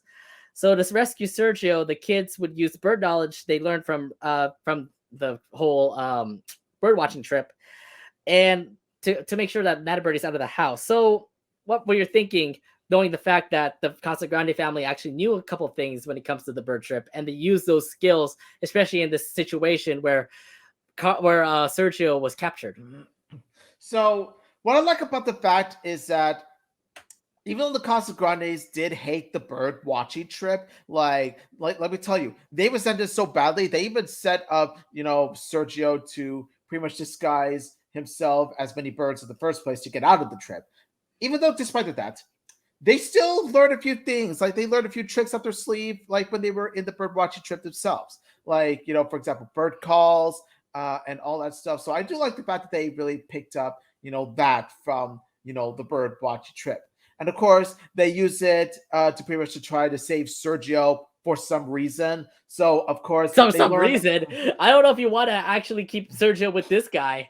Who knows what he's gonna do with a bird, as a collector and all. Let me finish. So pretty much the Casagrandes try to use bird calls in order to pretty much lure Napa Birdie out. And like I said, it does show that while they hated the trip, like it's not like they didn't learn anything from it.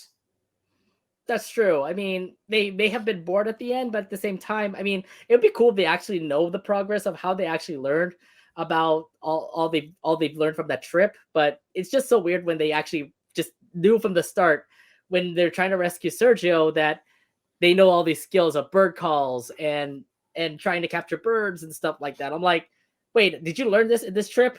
I didn't see it at all. Or maybe they just listened to Rosa or something. Yeah, it could be. It could be that they listened closely to Rosa's bird calls.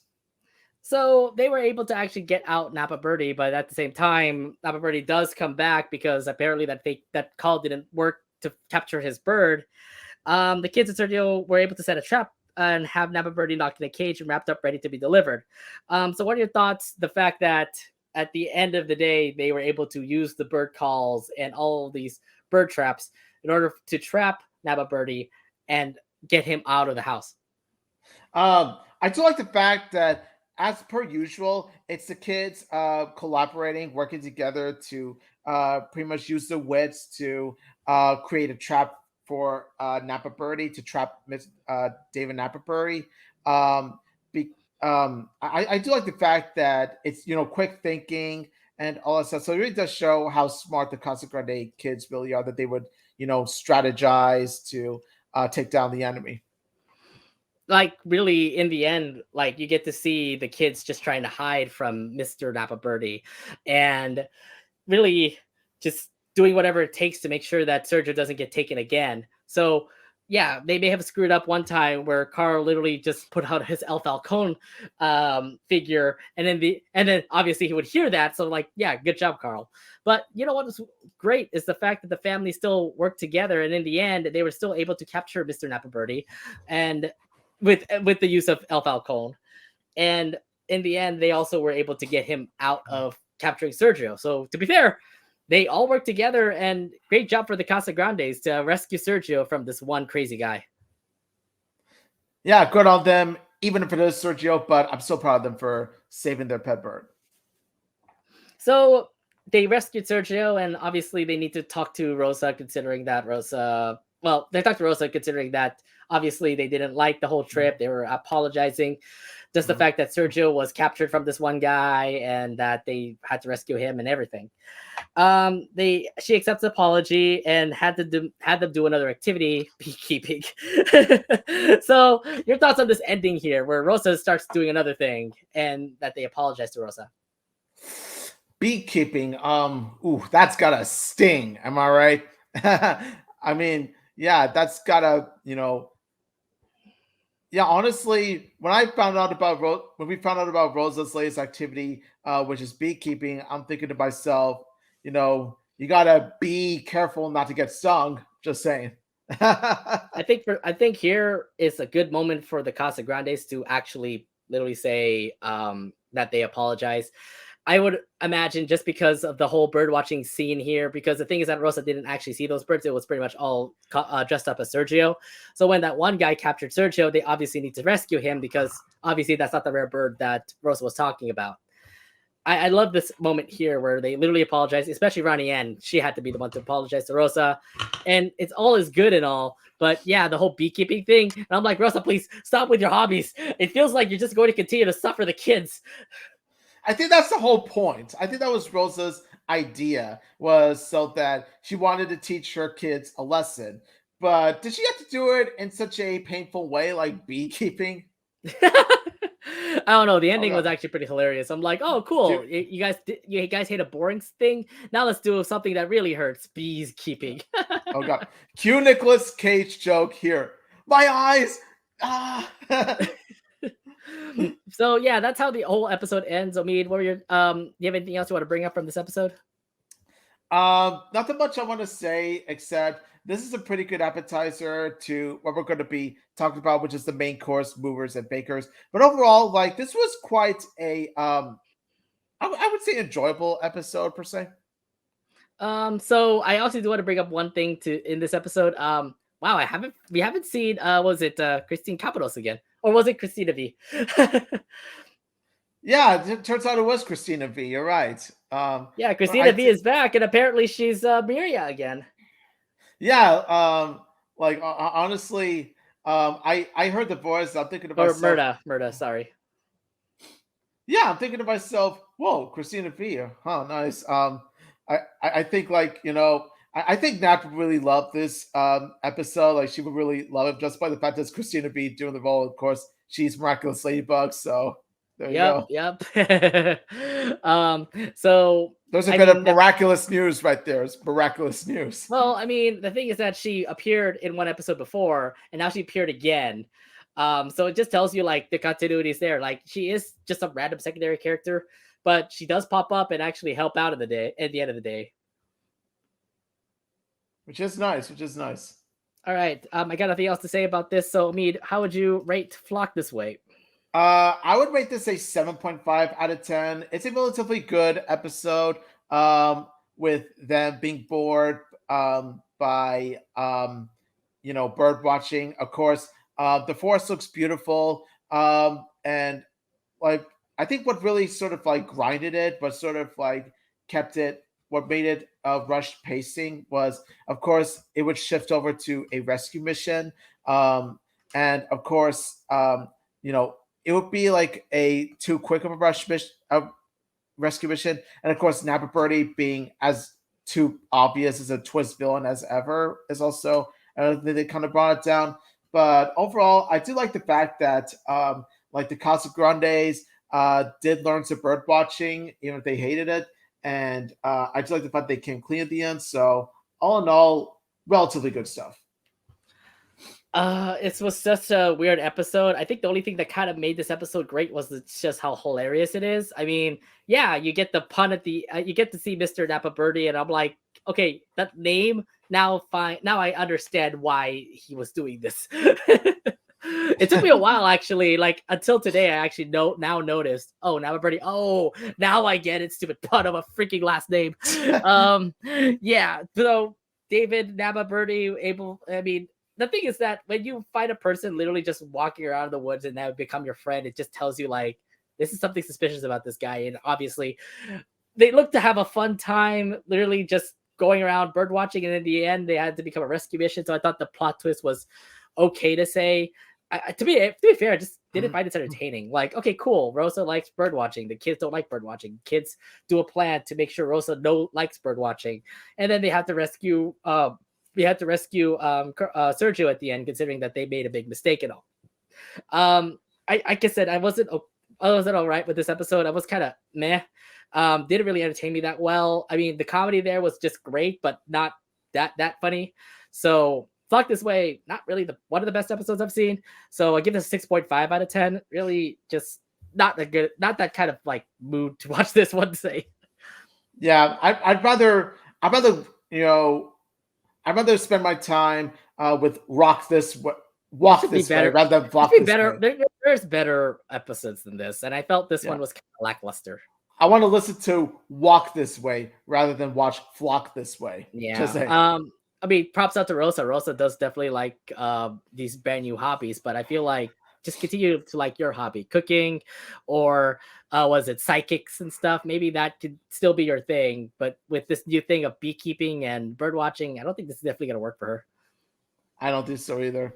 Yeah. So, end of episode. All right. It's the moment you've been waiting for. This is the final episode that we're reviewing for the Casagrandes. It also came out on September 30th. It's called Movers and Fakers. Synopsis here says, tired of not having a space of his own, Bobby secretly moves into a vacant apartment in the building. So the episode would begin with Bobby trying to talk to Lori, but unfortunately his family keeps bothering him. There's always a lot of stuff that's been moving around in the way. So to say the least, he couldn't find some peace and quiet to talk to Lori until he actually gets this offer about an apartment. But let's just talk about Bobby's situation where he's just messing up, where he's just always in situations where he couldn't be able to talk to Lori. He always like is just distracted with a lot of things, from like her young siblings to Rosa, for example. How do you feel for Bobby? Because it just feels like, I think this is a long time coming. Bobby is definitely annoyed with all the things that have been happening in the Casagrandes.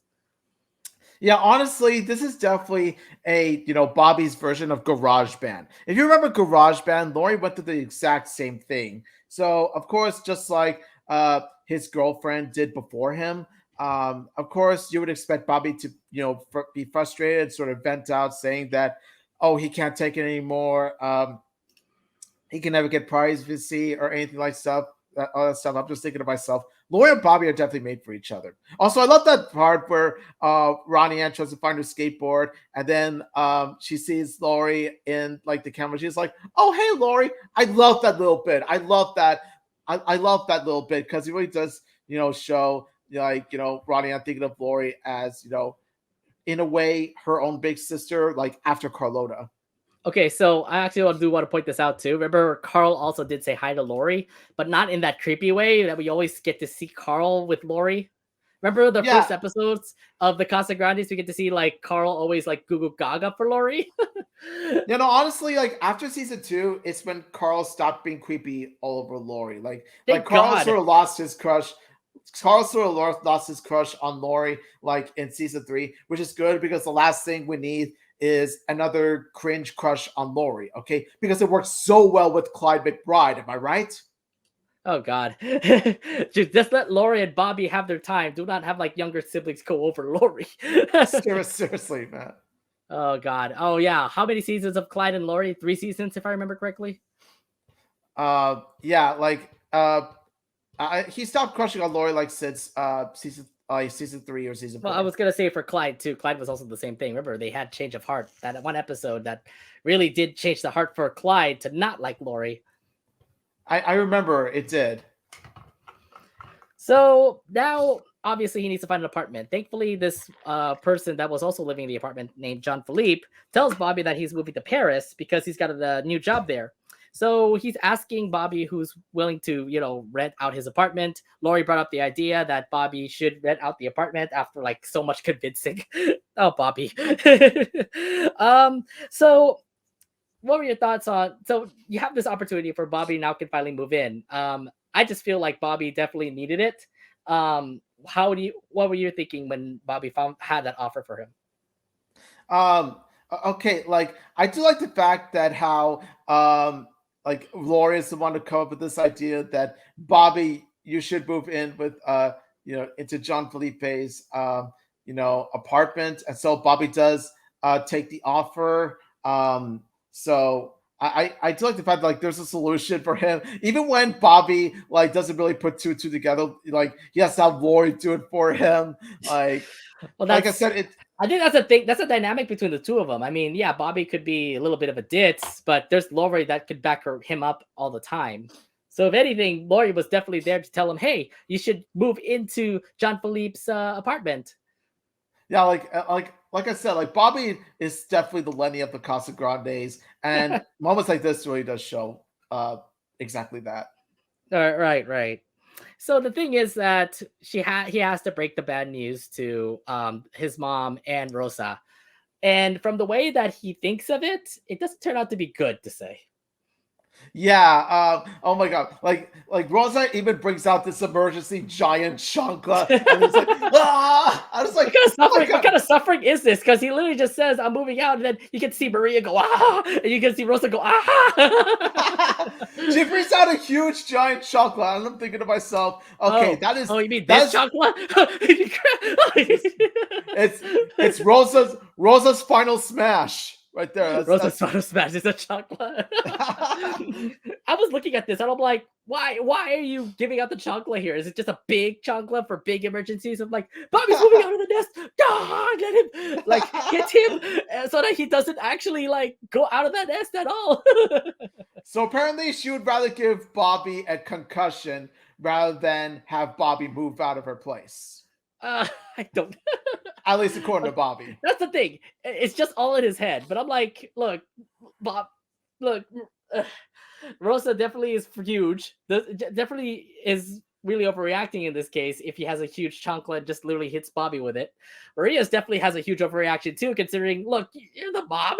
You're supposed to be okay with your son's decision instead of letting him move out of the nest. I don't know. This was just a really crazy scene here.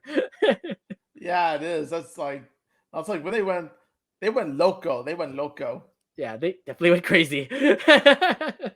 So the thing is that Bobby just never tells him. And of course, it just turns out to hug in the end. We love you too, Mio. So not wanting to tell Rosa about Bobby's plan, he instead moves out without telling Rosa or the rest of the family. So he improvises his furniture like a couch, makes it out of canned corn, and a bed, which is made out of flour sacks. Lori is really pretty much is doubting the fact that Bobby just never told his family, and Bobby's just gonna wing it, literally just do whatever he could to make sure that the family doesn't know that he moved out of the house. So what are your thoughts on this thing here with Bobby?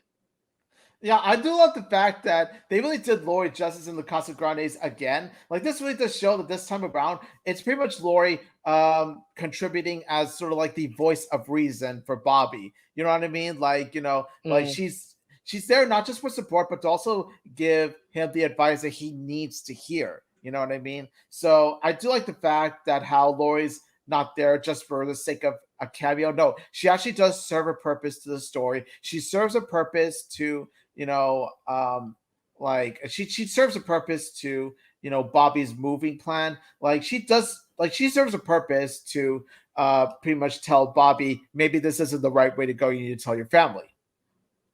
And the thing is that at least Lori definitely is like the voice of reason. I definitely love her in this episode, knowing that she just pretty much helps Bobby out when it comes to moving out, when it comes to telling his family to that he's moving out and all.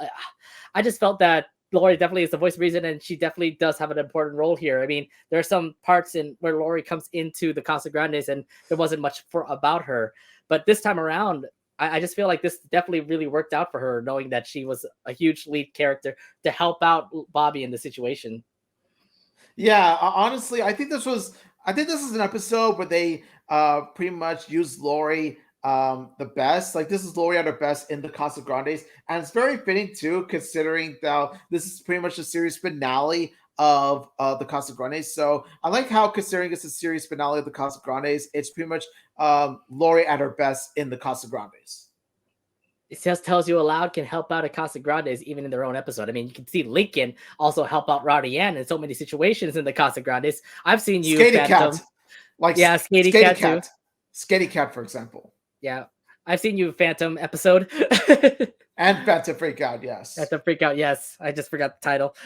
So Bobby would go to the Casagrandes place, sneak his mattress out of the place. Once he's outside, he sees a beat up recliner and just takes it to his new place. So pretty much he's just doing whatever it takes to get his old furniture out of the old apartment and bringing it to his new apartment. He gets a call from Rowdy Ann saying dinner's starting. Where's Bobby? And then Bobby has to like literally go outside, go through the emergency exit, get back to his room to get to dinner. So to say the least, he's all over the place. Did you know that this was gonna happen for Bobby? Yeah, honestly, I was thinking to myself, yeah, Bobby, you didn't tell your family just yet you were moving, so what did you think was gonna happen, right? Also, I also like the fact that how Maria was angrily calling Arturo, and like she's sort of saying, "Quit butt dialing me, Arturo." Like honestly, if you take this out of context, like if you take this image right here out of context, like honestly, like I wish that this image would have been Maria telling Arturo off for his behavior in Alpaca Lies. Oh my god. Don't why would you do that? I know I hate to bring that episode because I really hate Why? that episode. We all But talked we all talked about this episode. We don't like it.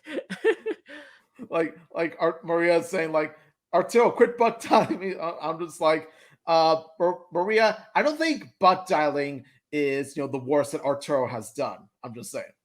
I just find it to be hilarious. I'm like, out of all the people, Arturo would be the one to call Maria. But to be fair, yeah, cool. I mean, at least they're still together, talking, not separate. And I know that they're divorced and all. So this still has to be answered, by the way, Casagrande crew. But we clearly don't have a crew for that anymore. Ah. Hey, we can always rely on the Loud House crowd. We can always rely on the loud crowd. Okay. So yeah, Bobby would. Sorry, Bobby gets a. Sorry, Bobby goes to the Casagrandes place and sneaks up. Oh, I already saw that already. So to say the least, he would arrive at dinner, and you can only totally see that Bobby definitely is sweating, and that he's trying his best to make sure that he's hiding the fact that he moved out.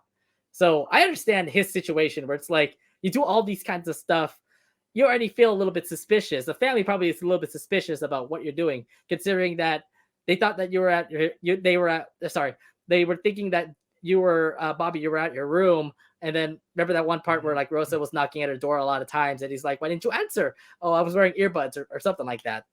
So yeah, I can totally see Bobby's situation. He's just like, oh, trying to do whatever it takes to make sure that he still lives in the Casa Grandes, not living in his own now. Yeah, like you know what they say, you can't be in two places at once. Am I right? And that's what Bobby literally tries to do. He tries to be two places at once. And somehow it just was too much for him, I would imagine.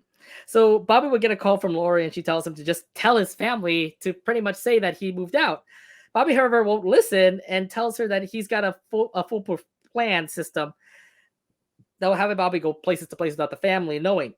The more Bobby keeps up with the lie, the more Lori worries for him. I mean, Lori's role in this definitely, you can totally feel for her. I mean, throughout most of the episodes, you get to see Lori just literally go down and just say, Bobby, please just tell her. Please tell your family. Please tell your family.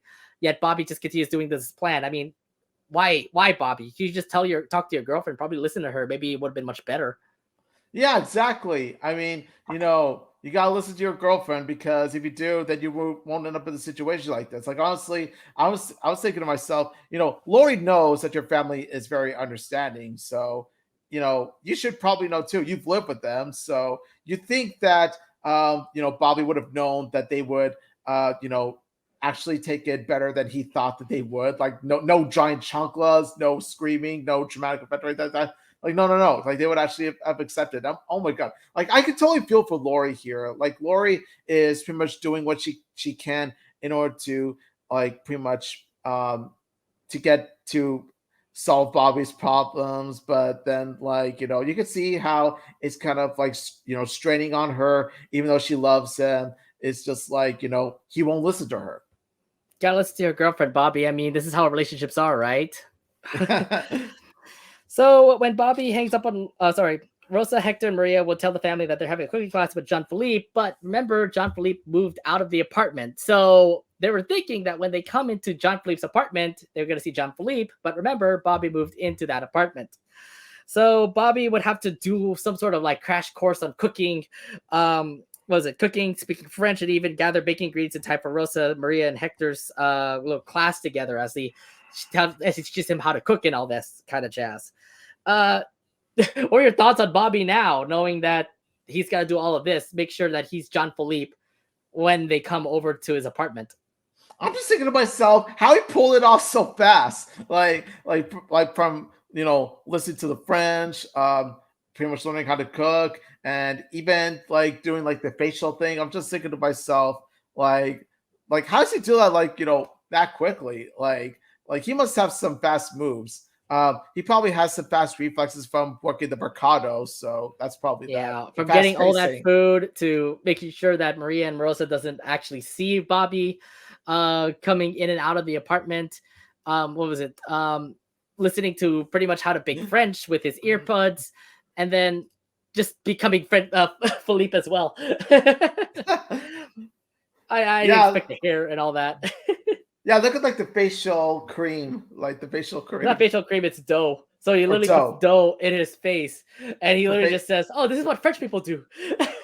Yeah, the dough in the face. I'm just thinking to myself, I could probably try that. I kind of want to put dough on my face too. Although, to be fair, Hector, Maria, and Rosa all agreed that he was John Philippe, and I'm like, really, guys? I'm guessing John Philippe, you don't know his real look and everything.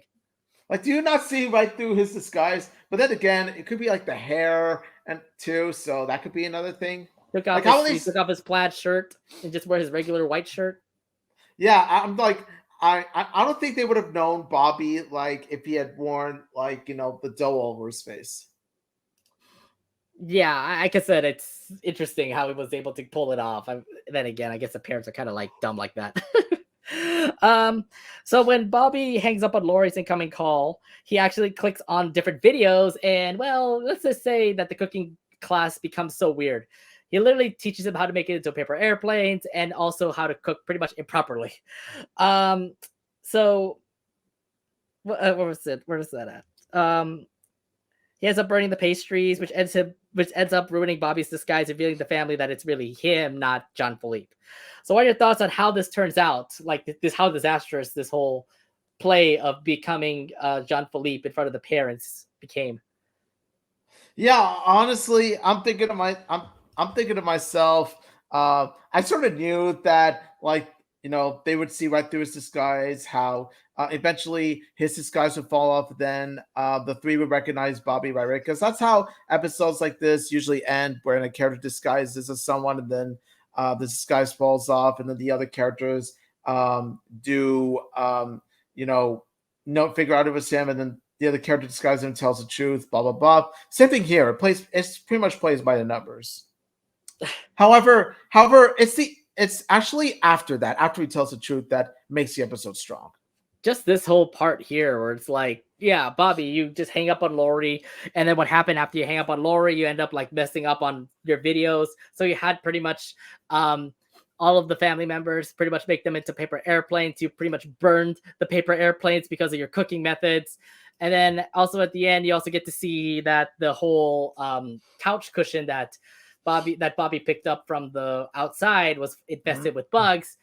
And to say the least, it was all coming downhill. Like you get to see Bobby just all mess up. You get to see them with a lot of bugs. And then of course the whole cooking ended up becoming a disaster that actually did show his face. And to say the least, the Casagrandes now know that John Philippe is not there. Bobby is pretty much the one that's doing this whole ruse. Yeah, I see that. Yeah. So Bobby would confess that he moved out, but Rosa and Maria take it surprisingly well, actually. They let Bobby stay in the new place, and all is well that ends well. So how'd you like this whole resolution here for Bobby? I really do like it. It really showed that okay, we sort of knew that they would take this well. Obviously, like yeah, they can be emotional at times, but when it comes to stuff like this, they can actually turn out to be quite more mature than that. And also, I like the fact that how Rosa actually told Bobby that it was actually Carlos's idea to have Rosa move in with him at the dorm because Oh he yeah. was like begging her. I was like, yeah, like Maria's right. Carlos was quite a baby back then. Well, to be fair, Maria and Carlos does have their like sibling rivalry. I mean, you get to see them fight a lot. Which I like. I like the fact that how even though they're successful adults, like one of them is a nurse and the other is a college professor, like they do tend to act like immature kids, like even as full-grown adults. Because yeah, it's actually quite hilarious to see because hey, we've had all had our immature moments. This makes me think like This makes me think that we should have had like a Carlos and Maria episode, or at least Like have this, them Yeah, I mean, oh yeah, they had this whole fighting thing, and then Rosa never didn't like it at all. So they actually put them in a room together so that they can like settle the differences. Again, if only the Casagrandes hadn't ended so early, right? I'm just saying. Yeah, I know. It strains me too, the fact that there's so much potential when it comes to like all these characters that can have episodes of their own. Yeah, now that we don't have that anymore, considering this is the last episode we're reviewing, there's so much wasted Oh, potential. Ugh. But yeah, look, they took it well. Obviously, Rosa and Maria definitely agree that Bobby could definitely have his own place, so he now lives in that apartment. So good up for Bobby. I mean, I understand the Rue's whole thing was obviously because Bobby doesn't want to tell Rosa and Maria the fact that he's moving out. I understand that, considering what he was thinking of. Like when he was about to tell him, you could totally see that he was gonna bring up the chancla, that everything's gonna go to chaos. That was all in his head. But when he actually starts confessing for real, they understand wholeheartedly. I mean, the man is an adult anyways. So it's like, it's time for you to actually move out of the nest and actually get your own place. And there you go. Bobby now has his own place. They all agreed to it. And pretty much Bobby's just has his own place. He's relaxing. It's all good for him. yeah, I can't believe that Bobby managed to move out of his nest before I move into mine. Like I'm just thinking to myself, why is this episode gonna call me out like that? Don't call me out like that episode. Hey, Come on. still live with my parents. I mean, I gotta eventually move soon. So yeah, you're thinking that this is going to be the ending, Bobby chilling in his place and all that stuff. No, there's actually a shocking plot twist. So Rosa apparently has been installing cameras in the water tower, and she's been watching them this whole time. What is this ending? What the hell is this ending? Mind blown. Mind blown. Like, oh Like, my god. what are your thoughts? Look at Like that. this scene here. Like, what is going on? Why is Rosa like this? Having spy cameras all around, all this technology and stuff in that water tower, because we never see what's in that water tower, to be fair. We I we thought don't it was just a know. water tower. Like, oh my god. Like, honestly, and then season 4 opens with the Casagrandes having their dinner and all that stuff. And then we get a few up, and then mid season 4, we see like the Casagrandes like exploring the water tower, seeing what's up, and then they discover that there's cameras everywhere. Oh my gosh, like Rosa, what are you doing? Like, how could you do this? You lied to us. And then Rosa was saying, I'm sorry, I shouldn't have done that. Like, I was trying to look out for you guys. And then the Casagrandes leave, and then they get upset at her. And then Rosa comes clean, apologizes, and reveals to her that she's actually a secret super agent spy. She's not really their brother, but she tells me her secret spy. Now, all that would have happened. We could have had season 4 dedicated to this plot twist, if this had been a Disney TVA show. Because think about it. This definitely feels like something that comes out of Disney TVA. It feels like Gravity Falls, to be fair. It feels like Gravity Falls. Like, it really does feels like, like, this is definitely giving me the whole, Grunkle Stan, secret vending machine vibes. Like, this is definitely like, the Watchtower is to Rosa, what the vending machine is to Grunkle Stan. I was like, what happened? Because I get it. Rosa is just a great grandmother to all of the Casagrandes. She's literally was, just a sweet grandma cooking for them and doing the chancla stuff and everything. So when I see this, I'm like, holy crap, what does this come from? And what kind of sucks is that we are not going to see any more Casagrandes episodes. We're not even going to see what this is all about. Like, what is Rosa's story now? I'm like, we get to see her just as a great grandmother, but now we get to see her being a spy and all, actually taking care of her, bebés and even her grandbebés. So I don't know. Is this a weird ending? But it just makes me think, if they continued on with season 4, maybe we could have had the answer to this. But we're probably not gonna have it, because the show just ends here. Spoiler alert! It actually turns out that Rosa actually had a twin sister the entire time, and okay, we're just putting Gravity Falls stuff here. Sister. We're putting a lot of Gravity Falls stuff here. Jesus, I can't help it. This screams Gravity Falls. Miguel, did you have something in mind? Did you have something coming up? What were you? If you had the green light for season 4, what have you done with this next couple episodes of the Casagrandes? I mean, obviously you're gonna keep on having some slice left episodes, but then you're obviously gonna get more episodes that talk about Rosa's secret here. I mean, I don't get it. Like, I feel like this is not done. I feel like the Casagrandes is not over. Like, there has to be some answer to this. Miguel, tell us all you know. I need to know what you know. Oh jeez. Oh my god. I just feel like look. I know that the Loud House is gonna move over to season 7. And I would imagine Casagrandes episodes are happening. So you're telling me that this will be answered in the Loud House season 7? Is that what's going on? Could be. I'm so confused. I'm like, what is happening? Rosa, out of all people, spying on her family. I would imagine she's like a random international spy. Yes. I just feel like this is not over. I feel like this is not over. There has to be an explanation to this. What is going on here? Miguel, please answer. This is such a weird like ending to a series to say. We're waiting for the answers, Miguel. We're waiting for the answers. I just hope that they would actually answer it in Loud House, or we just have no answer at all. And I'm like, there's no resolution to the Casagrandes at all. Please just give us something.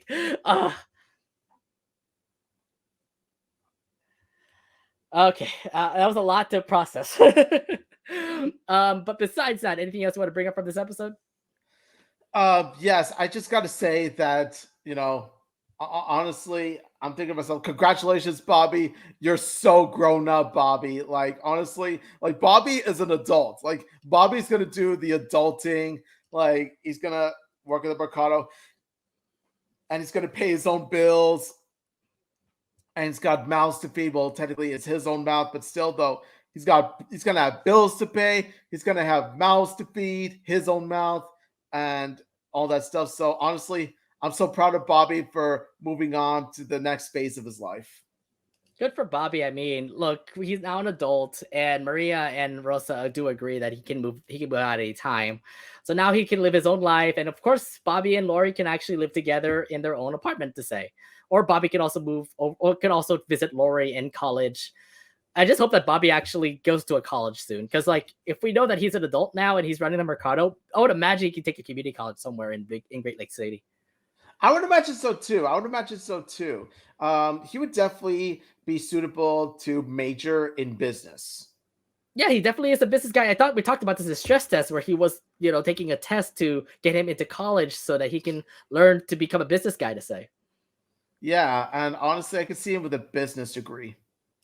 I can totally see that too. Hopefully things could work out for him. We'll just wait till we get to see the Loud House season 7, I guess. All right. But besides that, I got nothing else to bring up. So let's actually head over to our reviews. Omid, this is the last review of the Casagrandes. Omid, how would you rate Movers and Fakers? Honestly, for the last episode of the Casagrandes, it kind of ended on a pretty powerful note. I'm going to give this a 9 out of 10. While not perfect, it was a satisfying conclusion to the overall series by having Bobby actually like taking the next step of his life and actually having a place of his own. But then like he finds it hard to tell the rest of his family because the rest of his family is so attached to him. Like and especially Rosa and Maria, they don't want to let him go. But then it actually turns out at the end that they actually are okay with him moving. So he does. And also I love Lori's part in this. Like Lori, it does show how Bobby needs Lori in his life. Not just for support, but also as someone that tells you what you need to hear. And also, that twist at the end was, oh my God, why did it have to end so early? Like after that Watchtower, you should not have ended that early, okay? Like after that, you better give us season 4. I just hope you give us an answer to that because I am so confused and I really hope that they get that answered in season 7, or if anything can happen for the Casagrandes, please just get that answered. I would love to see what Rosa is doing because this is just like was so mind blowing, and it sucks that they don't have a season 4 because there's a lot more questions. Like I said, there's a lot more questions that need to be answered, especially with this whole ending that we got for season 3. So yeah, it's definitely cliffhanger. It's definitely like a cliffhanger episode. It's a huge cliffhanger, and I'm just hoping that they answer in Loud House season 7, but we'll see. Anyways, from this episode, obviously the twist ending definitely puts up high hopes, high vibes of what's going to be happening for the Casagrandes. I feel great for Bobby considering that he's now an adult and can be able to move out. I can't wait to see more of Bobby and Lori episodes where they actually like are hanging out at his place. So expect to see some like date nights. Expect to have some like cool moves for those two to hang out. And of course, I do love the fact that, like, I understand Bobby was in the situation where he doesn't want to say it, considering that Rosa's definitely going to overreact or Maria's going to overreact. But I love how understanding the family members are when it comes to Bobby, especially moving out for his own place. So, if anything, they took it to heart. They took it really well. And I just hope Bobby does have a really great time in this brand new place. And I just can't wait to see what we get for that answer at that end. Because I'm like, yeah, there has to be something that's going on with Rosa. That is a huge thing. And I'm like, it cannot end like that. There has to be something more about the Casagrandes. But overall, an amazing episode. I'm really happy for Bobby and Lori. And of course, Lori definitely becoming a huge like person to actually stand to him and tell him to tell his parents. I thought that was a great role for Lori too. So I give this a 9 out of 10. Really a good episode overall. To end the Casagrandes like this, I would say a great job, especially with the crew, to give us this ending of a show. Yeah, I definitely agree. I'm gonna miss this show. I'm gonna miss this familia, man. I'm definitely going to miss it. It's definitely harsh. Just the fact that we totally are done with all the episodes. So this is it. This is the finale to say. All the episodes we have done for the Casagrandes have been reviewed, so you can look back at our old episodes on YouTube, so you can get to see how we reviewed each of the Casagrandes episodes. Now, I did give you guys a way to pretty much share your thoughts on how you wanted to say your final thoughts about the Casagrandes on our Twitter. So let's go ahead and actually go to our Twitter and show you guys your responses, and I'll pick up the best ones for sure. So it's time for you guys to share your final thoughts for the Casagrandes. So let's go ahead and do it. But yeah, I know it's so hard and all, but it is quite a sad time right now. So let's actually head over to our friend Seren Santiago. You know him. He is the person who runs the Treehouse. He did say this: the best spin-off Nickelodeon has released. Very few truly bad episodes with high quality music, animation, and characters. It also fleshed out my dude Carl a lot during its airtime and turned to him into one of my favorite characters in all of animation. I would agree too. Carl definitely has his bad up and down episodes, but he turned out to be a really good character. Yeah, honestly, like Carl, not one of my favorite characters per se. Like I've had my problems with Carl, but I never really hated Carl. I thought he was like good but not great character. He can have a lot of repetitive episodes, but you're definitely right about everything else, though, Seren. I definitely agree that this was definitely a spectacular spin-off to a cartoon show, and honestly, it pains me to see like the Casagrandes getting canceled as of right now, while shows like Camp Curl and Patrick Star's shows still continue to thrive for whatever reason. Thank you, Seren. They're not even thriving. They're not even thriving at all. I mean, they're not even showing on Nickelodeon. Where are they thriving? Paramount Plus? Yeah, that's the thing. Like, they got something at least Paramount Plus. Casagrandes can't even get Paramount Plus. That's what I mean. All right, here's Skylar, my chiller. She said it was a good series. It gave development to Ronnie Ann, some good depth to the family as well. I'm glad it existed. A mostly consistent series. Glad it ended on quality at the least. I'm also glad it gave me Laird and Becky. It gave me Laird and Becky, two side characters I'm happy existed. I mean, I mean, everybody kind of hated Becky, the fact that what happened over at Gossipy Girl, but Becky grew to me too. Like, I love Becky. Like, she's a great character. For Laird, it was just so random how he was able to become part of the squad, but Laird turned out to be a really fun and punchy bag to say. He's just a funny character. He's not a really big character for the show. Laird was okay. Becky did get a lot better in season 3 after the disaster that she pulled off with Gossipy Girl. Becky did get slightly better, but I definitely agree. Casagrandes is very memorable. And of course, gave great development to Ronnie Ann. I mean, first off, we saw Ronnie Ann as a bully to Lincoln back in the days, back in season 1 and season 2 of The Loud House. Now that she has her own show, she definitely gets the understanding of becoming a great character. Like, I love the development of how she is. From the bully that we saw her before, now she's totally a lovable character in the Casagrandes. thought of her just an amazing character, a very awesome lead character, especially in that show. I definitely agree. Like, honestly, the amount of development Rodiana has gone, like, even before Casagrandes, she's gotten a good amount of development, especially through her friendship with Lincoln. She really grew into this awesome character, this fun, loving character you just want to, hang out with.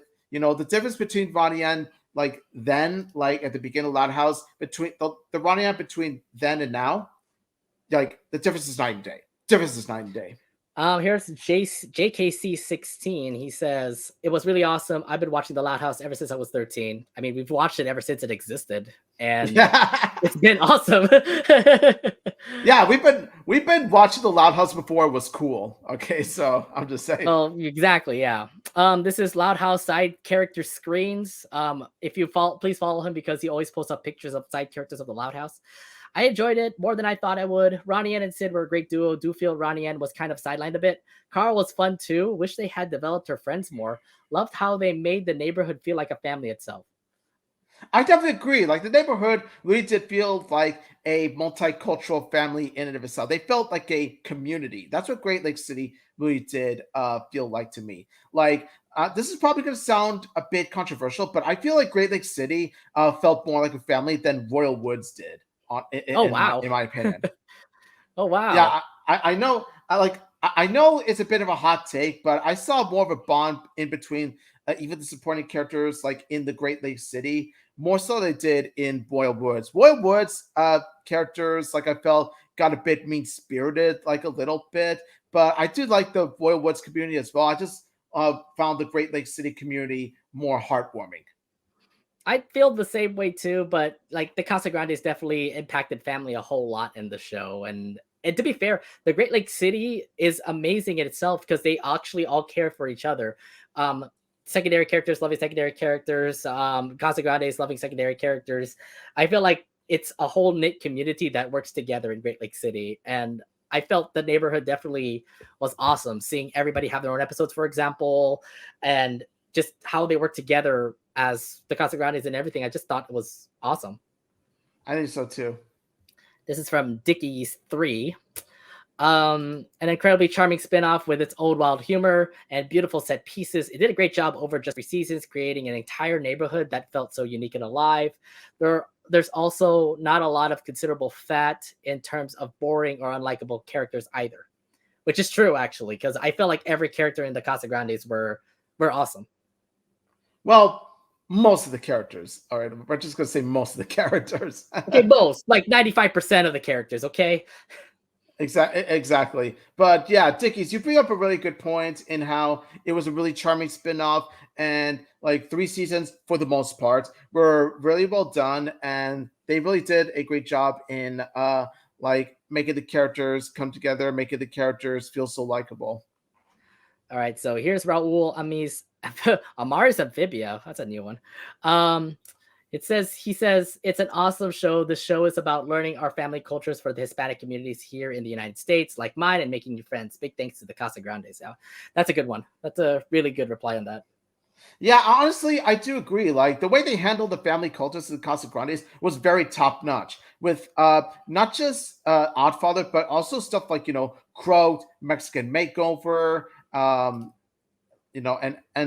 just a lot of all that stuff. Just a lot of episodes, definitely thinking about Mexican culture and Unstoppable, yeah, focusing on Chinese culture. And I'm just saying, like, throughout most of the show, you get to see the Mexican culture being, represented throughout. There are some episodes that definitely show it up a lot, but they're there. Like, you get to see how the Casagrandes run things here and there, and it's all on that Mexican culture aspect. And I thought that was really nice to have that, especially with the Mexican culture flair and everything.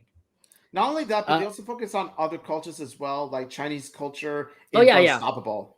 And then you also got Longshot, for example. They talked about a hijab, person who's wearing hijab, so there's representation there too. So that's great to have that also in your show.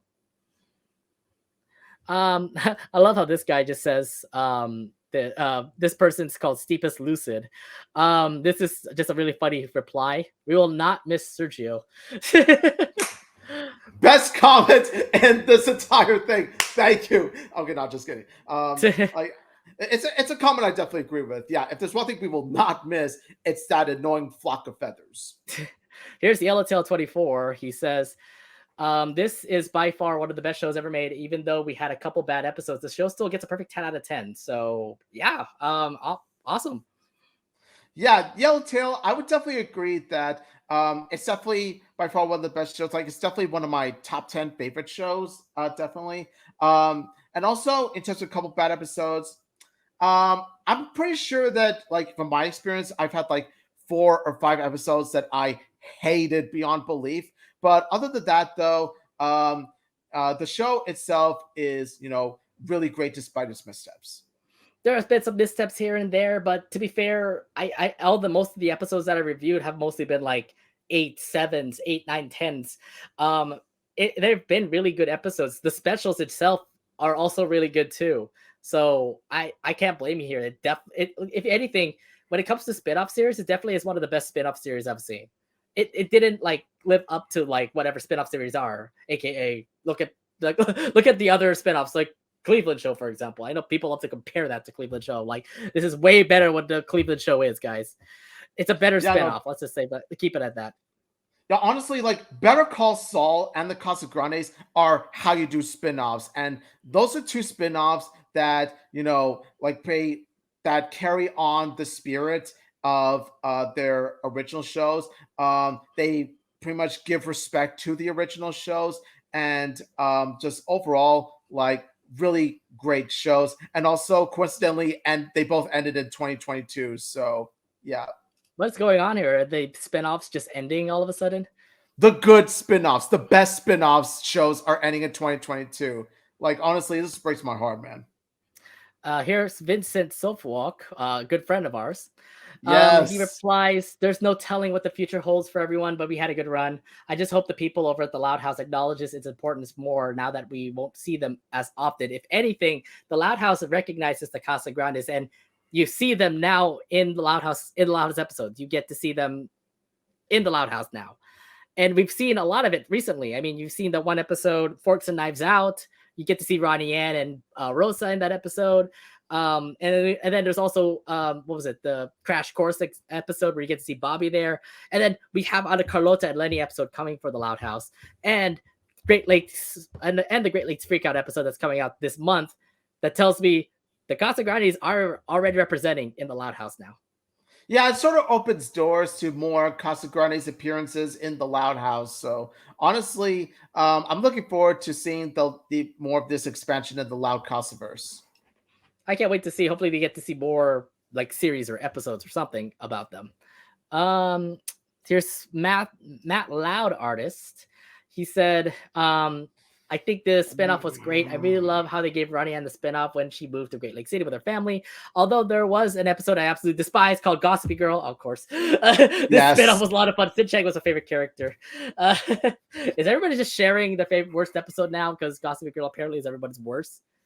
Oh yeah, it is by far the worst. Like, I myself included. Tell it to everybody that went to the tournament this year. They didn't put it like as the top worst episodes of last year. For some reason they didn't. For some reason they didn't. Like, honestly, like that episode deserved to be the number one worst position because it's the worst episode of Casagrandes and the worst episode of Loud Casa overall. It is just total disaster. And I agree with you, Matt. Sid Chang is your favorite character. I agree with you too. Sid Chang definitely is an awesome character. She's so like out of this world, ditzy and stuff like that. She's great. She's smart. She's just in robotics. I like her. Yeah, I would say like Ronnie Ann is my personal favorite character in the Casagrandes, but Sid Chang does come very close just by how fun and lovable she is.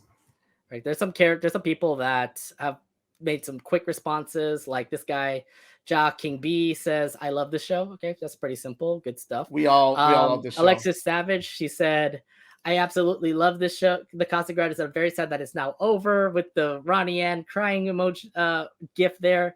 Oh, yeah, I totally feel it. I totally feel it. And here's Jose Centano. He said, I love the Casagrandes so much, but what I'm gonna miss most is Sid and her family. I think that's what everybody's saying, right? They're gonna miss the Changs. And I just hope they actually put in the Loud House. I really just hope they actually are in the Loud House.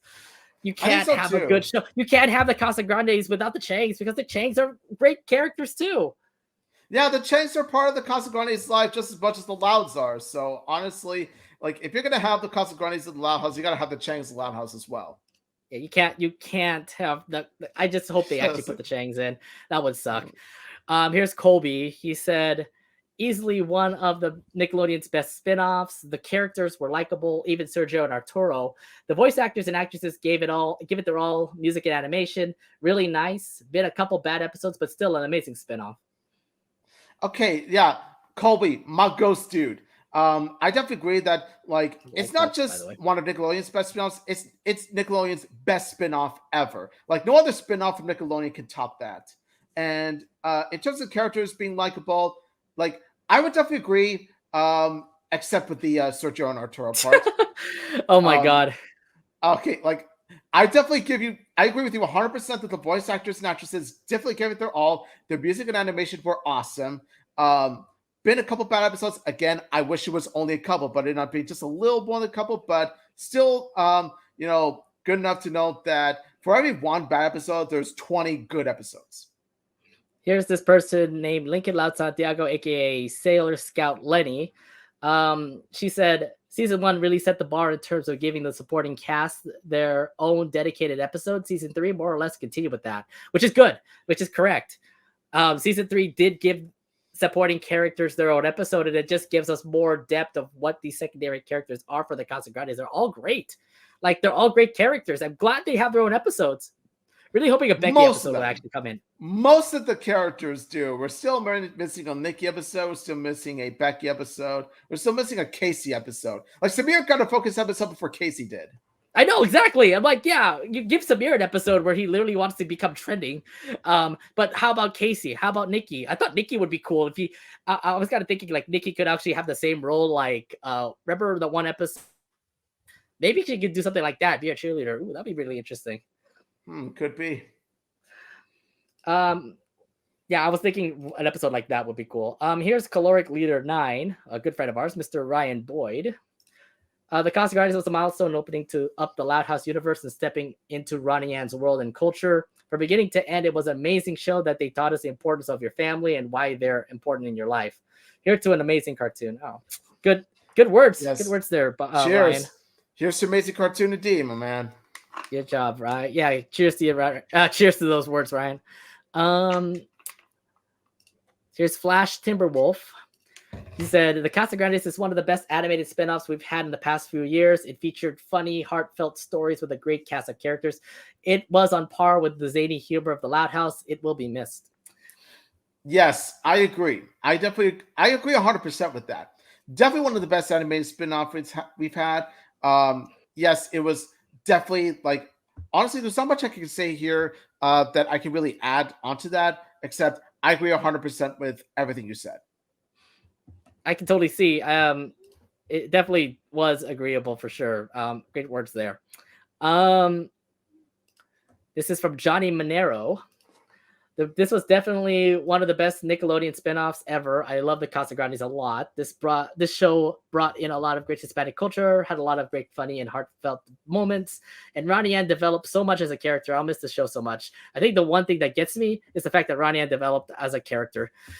She's the bully, honestly, now she's a main character, and now she's gonna come back to the Casagrandes as a better girl. I just believe like a visit to the Great Lake City just is something that she needed. Ronnie Ann's development is the most peak thing of the show. Like Ronnie Ann as a character, how Ronnie Ann has grown, like definitely the peak of the Casagrandes. I'm gonna miss that, and I really hope we get to see that a whole lot when the Loud House, when they move back. I think that's all. We have one more person. It's called this person's from Lupercio Alonso. He said we're still gonna miss Sid Chang and her family. We all are, trust me. We all are. Yeah, we all are. I think we have some more stuff. Let me look at the quick retweets. We have like a couple of quick retweets here. We have 3. I forgot. We gotta give one to Poultrygeist, Royal Poultrygeist. One of the best spin-off. Yeah, one of the best spin-offs that doesn't feel like milking the franchise. It had great cast of characters, memorable scenes, memorable crossovers, and had the best developments. Thank you, Miguel Puga and your crew, for making this masterpiece, and hope to see them again in the Loud House. Yeah, Roost, we miss you, bro, and your words definitely are encouraging on that one, for sure. You definitely Bruce, just my like took the dude. words out of my mouth. Bruce, my dude. Yeah, man, you took the words right out of my mouth too, man. Like, yeah, it's definitely one of the best spin-offs that doesn't feel like milking the franchise. Like I said before, Better Call Saul and the Casagrandes are the best prime examples of that. And then I think we have one. Oh, that's it, actually. All right, I believe that's it. I don't know if anybody from our stream is doing some comments too, but I mean, to be fair, they're just talking about our tweet, our stream right now. But yeah, this is the end. This is the end of the Casagrandes. It's pretty much all over now. The rest of our reviews are going to be all about the Loud House. Definitely going to miss the show, and I really hope I'm just gonna marathon like everything for the Casagrandes, knowing the fact that like this show has been amazing, like from season 1 all the way to season 3. So many great moments from the show. I mean, so many great specials. I'm gonna miss a lot of the characters like the Changs, 12 is Midnight. They be developed into great characters, by the way. I'm still wondering if I should cosplay Yun Kwan. There's so, like I said, there's so many characters that I've been loving. Vito, Maybell, and so many other secondary characters that I can like name here, that I really hope that they could come into the Loud House, and we'll see how it goes. But if anything, please bring them to the Loud House, because that was part of the heart and soul of the Casagrandes. Besides the whole family, they have their own secondary characters. And I just hope, like the Changs, for example, does make an appearance at the Loud House. I do hope some of the neighbors also make it into the Casagrandes as well, or the Loud House as well. But it's a great show. And I can't wait. And obviously, they're now moving to the Loud House. I just can't wait to see what other shenanigans the Casagrandes are going to be having. Now that they're back into the original show, the Loud House. Yeah, honestly, it's been an awesome 4 years. Like, we've had 4 years of the Casagrandes, and let me tell you, like, it's been an incredible journey with this familia. Like, honestly, the wonderful characters, the culture is just so amazing, and also the community as a whole like really does feel like a knit tight family. And also the music, the colors, the atmosphere, the animation, all spectacular, all top notch. And like I said before, it's definitely one of the very few spin-offs that doesn't feel like it's milking an animated property. Like, it could have easily felt the way, but it actually manages to stand out as a very well-written show on its own, while still paying respect, while still carrying on the spirit of its original show. So yeah, I'm definitely going to miss the Casagrandes. I'm going to miss this familia. You're gonna definitely miss this familia, and no doubt about it. The Casagrandes is pretty much over. All the episodes have been reviewed. We'll see the Casagrandes in the Loud House. Yep. So all I'm gonna say is, Casagrandes, welcome to the Loud House. Yep, welcome to the Loud House. All right, we're gonna change this thing now. We're gonna put it all Loud House now, since they're now in the Loud House. So yeah, well, you're moving over to my side. I know. We're calling it Loud House Talks now. We're talking about Loud House I guess that's how now. it is. I missed the whole name Loud Casa. Now it's just Loud House Talks, and I'm like, this is different. This feels weird now. It feels different. It doesn't quite feel. It doesn't feel quite the same as Loud Casa Talks. Loud Casa Talks has a kick to it. Yeah, it does. It has a different flair compared to what Loud House Talks is. We don't know. Well, like I said, our future plans are in the works of what's going to happen with the next upcoming streams that we're going to be doing for Twitch and YouTube. But for now, it is the end. No more Casagrandes episode reviews. Elfin. And just to let you know that you can also listen to our Loud Casa Talks podcast on all podcast providers: Spotify, Anchor, Google Podcasts, Apple Podcasts, wherever you listen to podcasts, will be there. And our Loud Casa Talks episodes will be there for you. Also, if you're watching on YouTube, go ahead and hit the red button to subscribe to our YouTube channel, and also hit the bell button so you'll be notified when we'll be coming on next. And if you are watching us on Twitch, please follow our channel, twitch.tv/LoudCasaTalks. We do our live streams here every Wednesday, and also give our recordings on YouTube on Thursday. So if you want to watch firsthand here live, watch it here on twitch.tv/LoudCasaTalks. Now, the Casagrandes may be over, but the Loud House is still happening, and there are still new episodes of Loud House that are still coming out. So next week we're doing it all over again. We're doing more Loud House episodes to review. That is all of the episodes that came out on September 23rd and the 30th. So we're going to be reviewing next Wednesday Orchid Grief, Forks and Knives Out, The Loud Cloud, and You Ought to Know Better. And the thing is that if you're thinking that the Casagrandes are over, double think that, because in the episode Forks and Knives Out, Rosa and Ronnie Ann are there. So if anything, we do have to mention the Casagrandes again next week. So at least there's that. We still have some Casagrandes stuff to talk about. Yeah, honestly, like the Casagrandes show may be over, but the Casagrandes characters are still there. Exactly. And one final note. Thank you. Gracias, Casagrandes. We will definitely miss your show. And we can't wait to see what happens next to the show, or to whatever the Casagrandes is happening. Gracias, Casagrandes, for everything. You're all familiar. And on that note, we are out. Thank you very much for checking out the stream. My name is Nate. And this is Omid saying thank you all so much for watching. Thank you all so much for listening to what we have to say, and especially regarding these 4 final episodes. Again, it really does shatter my heart that these are the last Casagrandes episodes that we talk about. But at the same time, though, I understand that all good things must come to an end, and at least we went out on a high note. So again, thank you so much, Casa Crew, for everything, and thank you so much, Casagrandes, for everything. And so I bid you adieu and say farewell, Casa Crew. We'll see you guys back on Loud House.